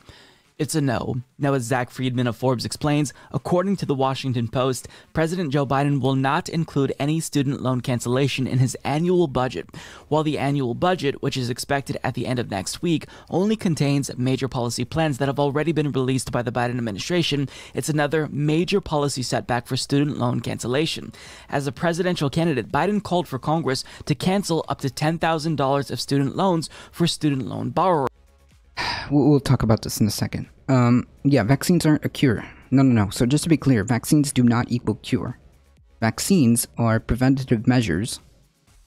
So yeah, that's what it is. Vaccines are so that you don't get said disease. It doesn't cure it.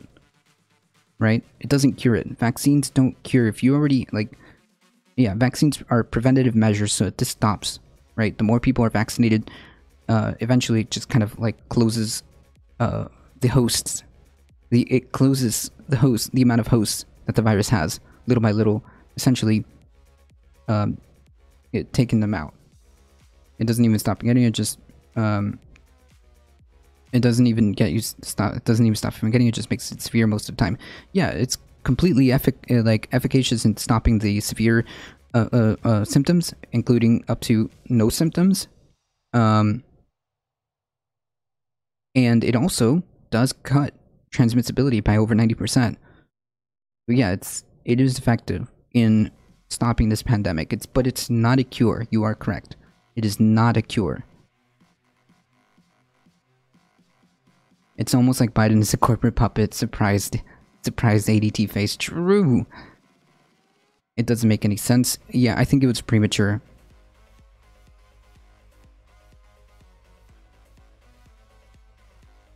But hasn't enacted any policy for student loan cancellation through an executive order. And that's his issue. So it seems as if he doesn't want to cancel student loan debt via executive order. If he's going to cancel anything, he wants it to be done legislatively. Yes. But yet he also isn't really fighting to get rid of the filibuster. Yeah, but how are you going to do it legislatively? Bruh.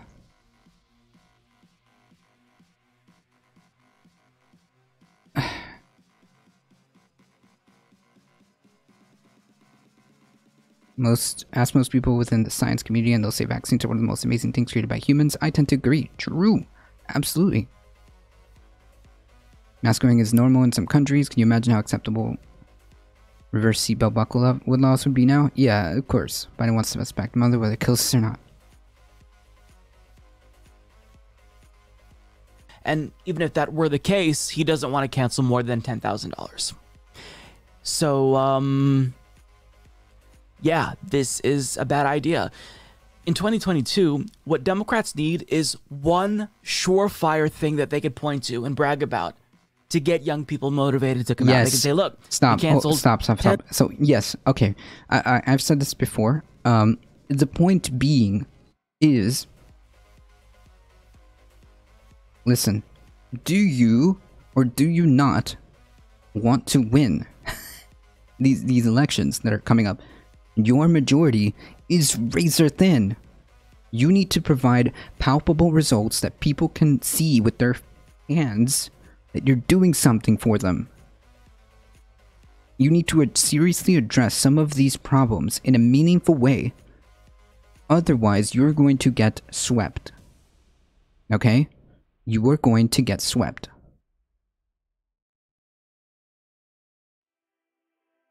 If you do not produce palpable results, you're going to get swept. Get it together. Do the right thing. Do the right thing for the people. Do the things that the people want. It's just that simple. That's correct. Born Biden 5 months in, and Twitch blames Biden. No one else. Oh no, I'm blaming a whole lot of people here. I'm blaming a whole lot of people here. The reason why Biden seems to have a bit of a target is because he technically has the ability to at least enact something. Instead, he's shuffling the responsibility to Congress, knowing that there is a razor-thin majority, in which case it isn't guaranteed. Okay?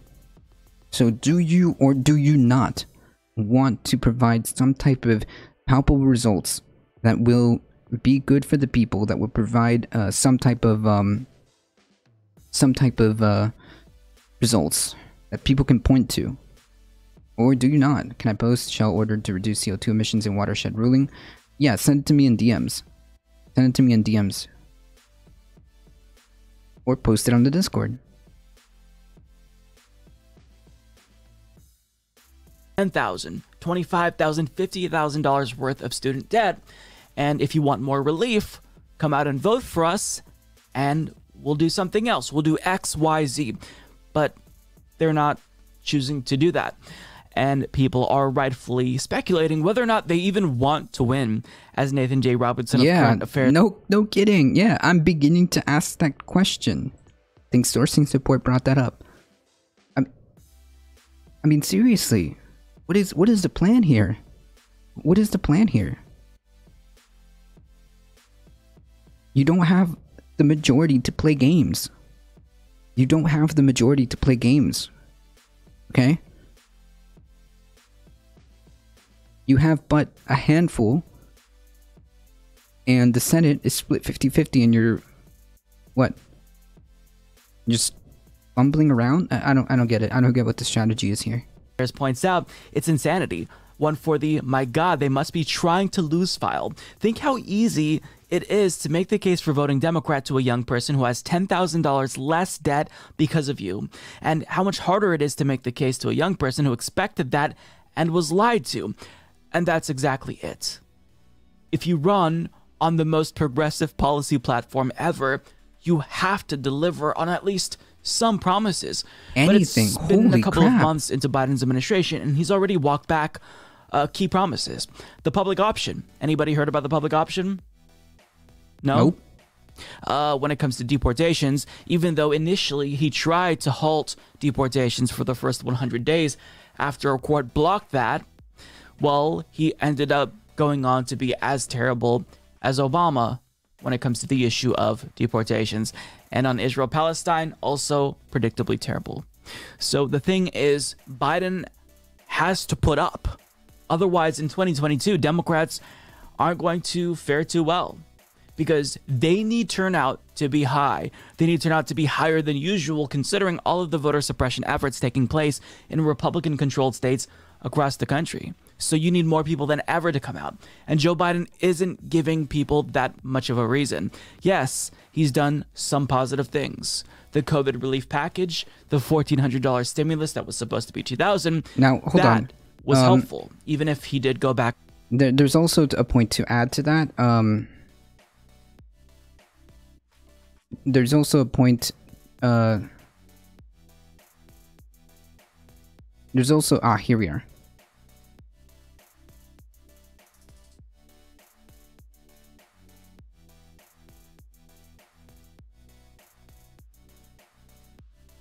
Yikes. It's also to point out, like, there are going to be redistricting. Jeez, what an image in Colombia. Yeah, follow the Discord for international. Mono keeps up with international stuff that's happening. Please join the Discord if you guys want to keep up with that. Was this new?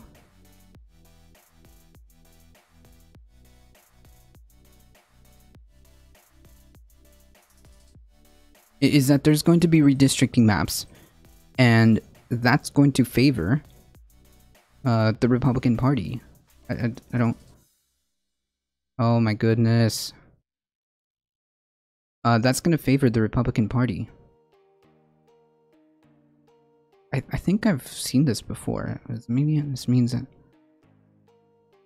In December, much anticipated decision paves the way for litigation against big oil companies. The case is an important precedent in that a company out of state must now abide by the Paris targets.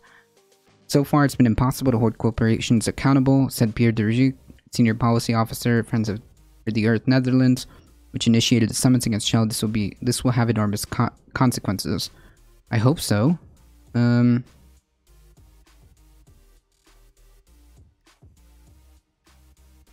I don't know how we can enforce this. Do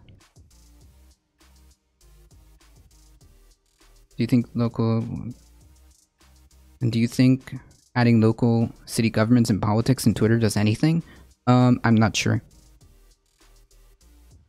Do you advocate for student debt relief because you have the ability to keep them empowered? Do you think because it's one of the better economic policies we can implement? I think that it is economically sound. Essentially, what you would be doing is effectively injecting a stimulus to the economy. That's what effectively you would be doing. If you shave off, 10,000, 50,000 student debt, you're effectively injecting that money into the economy. It is economically sound. I'm just saying, if they want to win, just do the right thing. If they want to win, just do the plans that will work and the plans that people want. This is Biden's entire plan for unity. He thinks that if he doesn't do executive orders, that the Republicans will like him more. Yeah, that's out the window. The entire meme of bipartisanship is out the window.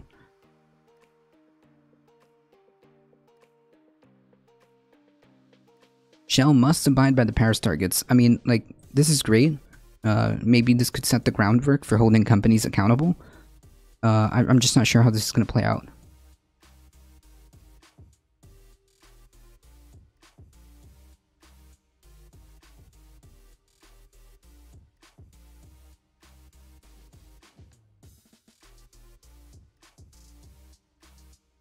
Could we use more targeted injections of cash toward low-class individuals? Student loan debt seems to favor middle class over the poor. I think it could be done across the board. I think it can be done across the board. I think you can just kind of you can just just dump a bunch of resources into just universal plans across the board to alleviate some of these issues. Yeah, I mean, but ¿por qué no los dos? Although this is positive, I'll have to read more up on this. This seems positive, but I don't know how this is going to play out in terms of actually holding them into account. I'm not sure how that's going to necessarily play out. I'm gonna have to read up on this. Maybe we'll go over this tomorrow after I have a chance to read it. Oh, good lord, this freeze frame. Back on that promise, his handling of COVID-19, his rollout of vaccinations has been good. But really what you want to do is motivate young people to get out and vote, who the Democrats always fail to mobilize. And the easiest thing you can do is just cancel at least $10,000 of student debt via executive order. He should be canceling $50,000 worth, but even just $10,000. I mean, that's objectively good for young people, right? I mean, yes, but I would also say, like, those ambitious plans, supposedly, that you were in favor of, those ambitious plans that you're supposedly in favor of, expanding education,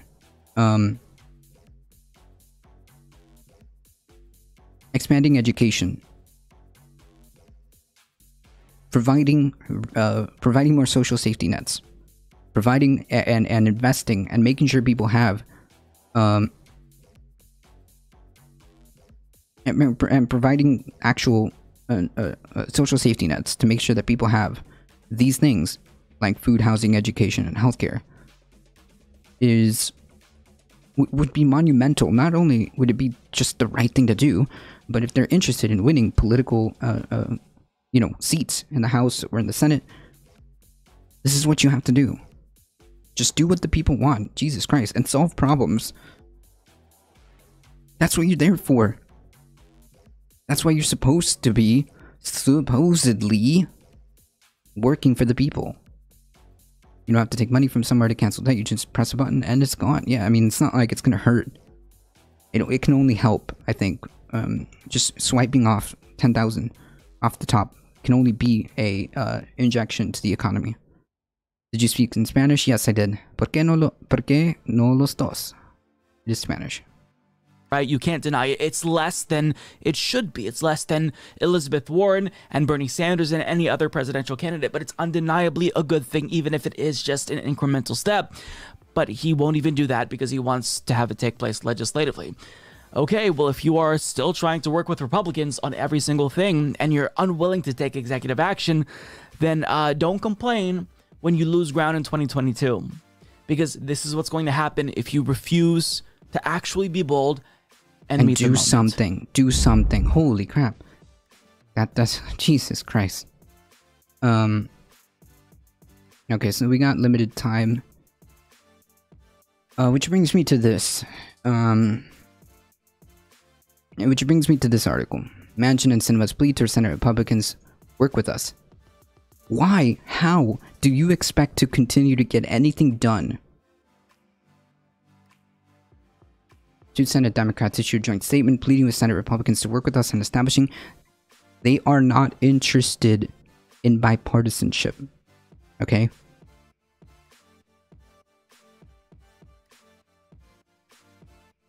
When will these people understand? Okay? In time and time after time, time after time has shown that when one party is in power, the Republican Party or the Democratic Party, well, usually the Republican Party takes a little bit more advantage of this. They don't care. Do you really think that the Republican Party was interested in bipartisanship as they stripped abortion rights in Texas? Do you think that the Republican Party was interested in bipartisanship as they, like, essentially destroyed abortion rights in Texas or in myriad of states? Do you think that Republicans were interested in bipartisanship as they, like, attempt to, in their eyes, attempt to, like, adjust voting rules to make it for their favor by, stripping, deleting voter rolls, having new voter integrity legislation? Do you think that Republicans cared about bipartisanship when they did this?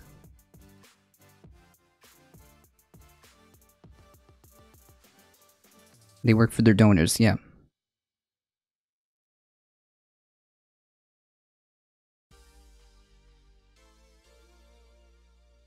This is what's so frustrating, like, they don't care. They don't care. Okay? What did Republicans do when they had the Senate? Did they sit around and wait for bipartisanship to ram through hundreds of federal judges? Did they care about bipartisanship when they rammed through a Supreme Court justice? Right before the election?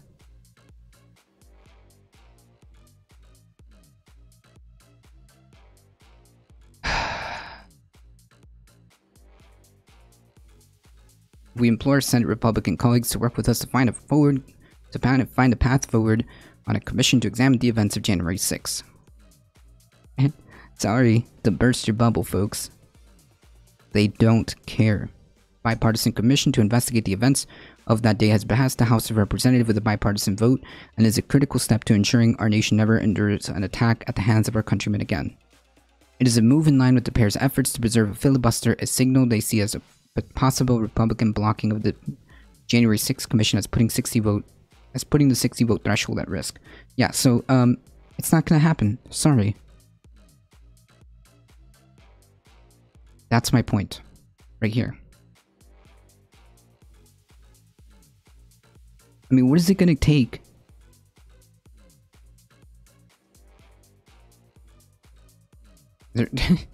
I guess there'll be I mean, I predict that the midterms are going to be horrible for them.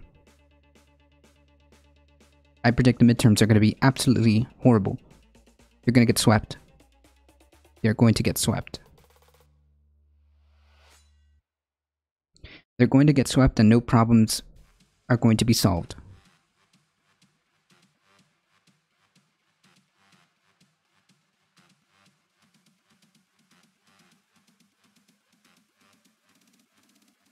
And they're just going to sit back and just blame the Republican Party. So really quickly, folks, just to run through. Yeah, clearly. I mean, clearly. Darknet.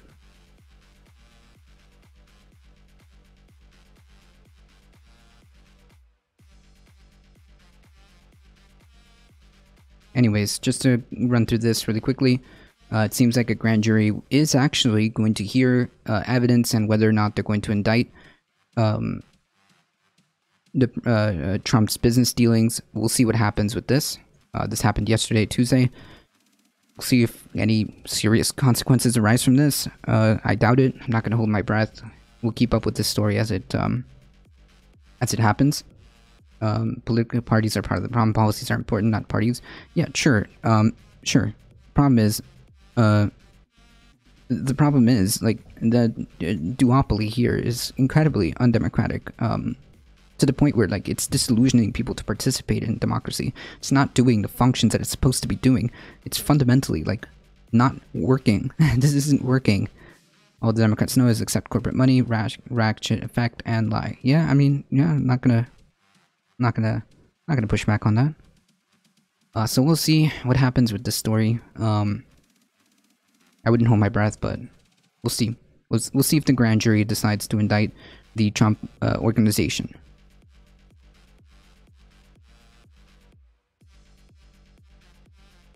This is possibly one of the most cringiest stories I've had to read. 80 yearbook photos of female students altered to mask quote-unquote cleavage. Is that... I mean, who does this? Who looks at this picture and be like, haha, yeah, we've got to edit that. Like, dude, this is creepy. This is creepy. This is beyond creepy. This is beyond creepy.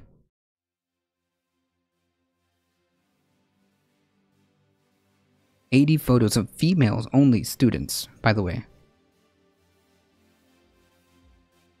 And if you see some of the dress code prohibits clothing that is immodest. Does anybody look at, like, first of all, keep in mind, this is a child, okay? This is a child. This looks like a normal photo. Who does this? Who does this? Yeah, the US is perfect democracy. Yeah. Those people. I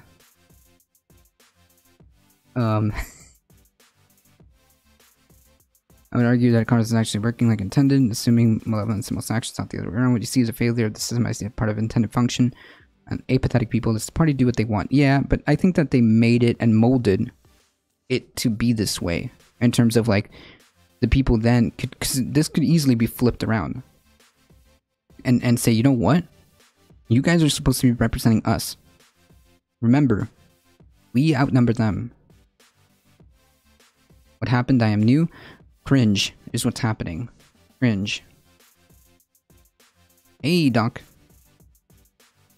Yeah, exactly. They want to ensure that women and girls know their place and to be uncomfortable in their body. Like that's the point of this. Like what is this? This is unbelievably cringe.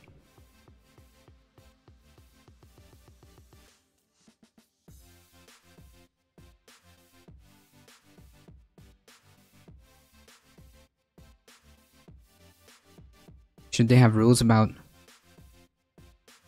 dress code? Yeah, but there are limits to that. I mean, like, and look at this. Look at this. Why can't I block the ad channels on Twitch? What happens if I block all of them? I don't know.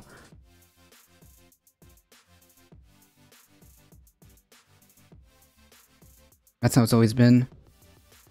They're an office to serve corporations, not the people. True.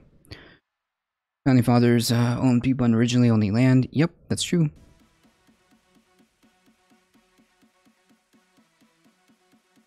Maybe, but we can change that, Wiz. I heard they asked for the year's books back. Yeah. That was a lazy edit, too. I mean, like, this is, like, literally a square. A square. And furthermore, what was immodest about any of this? She's just wearing a plaid shirt. This is a child. How did you get that unless you were thinking about that in your head? Why did they edit? For being too immodest.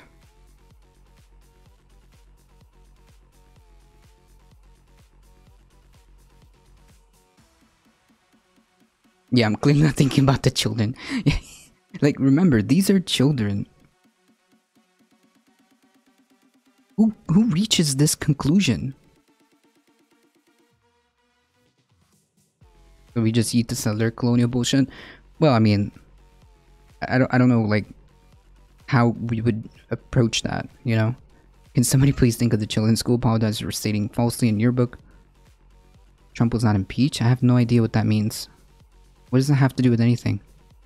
Why would they let the picture be taken like that if they weren't going to allow it? Kind of stupid. Yeah, not only that, it wasn't even immodest. Like, what is that? Unless you're, like, really thinking about it in that way. Jesus Christ. In that case, yikes. Yeah, I'm really hoping that the school takes along how everyone views women's bodies and takes leadership role to change that view. Like, dude. What?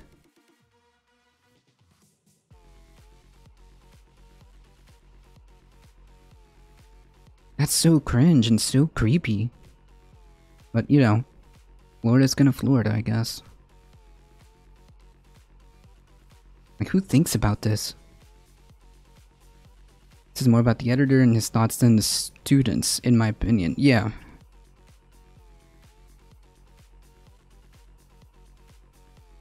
I would love for the kids in school to start showing up in burqas. I mean, like, I mean, unless you have some serious, like, I mean, borderline pedophilic, like, tendencies, like, no one reaches that conclusion. These are children.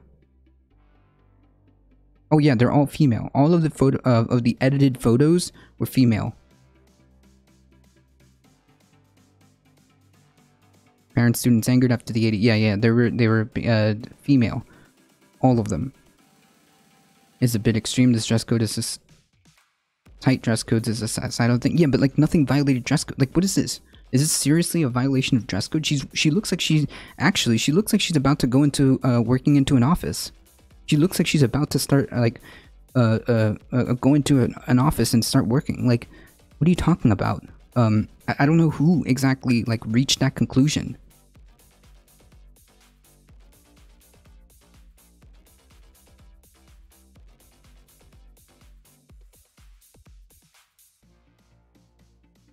Exactly, Heat. That's what I'm saying. Like, how did you get that from children? They are kids.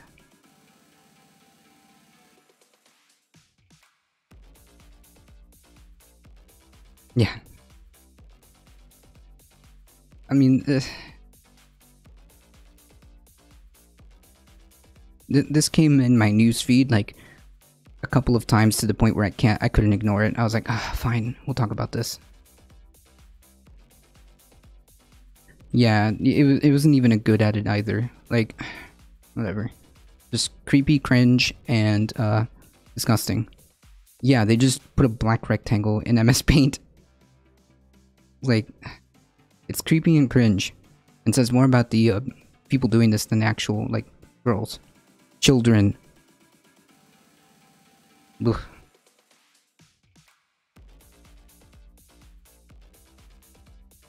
Speaking of which, I heard that doing like a follow-up on the before we sign off, follow-up on the Pizzagates situation.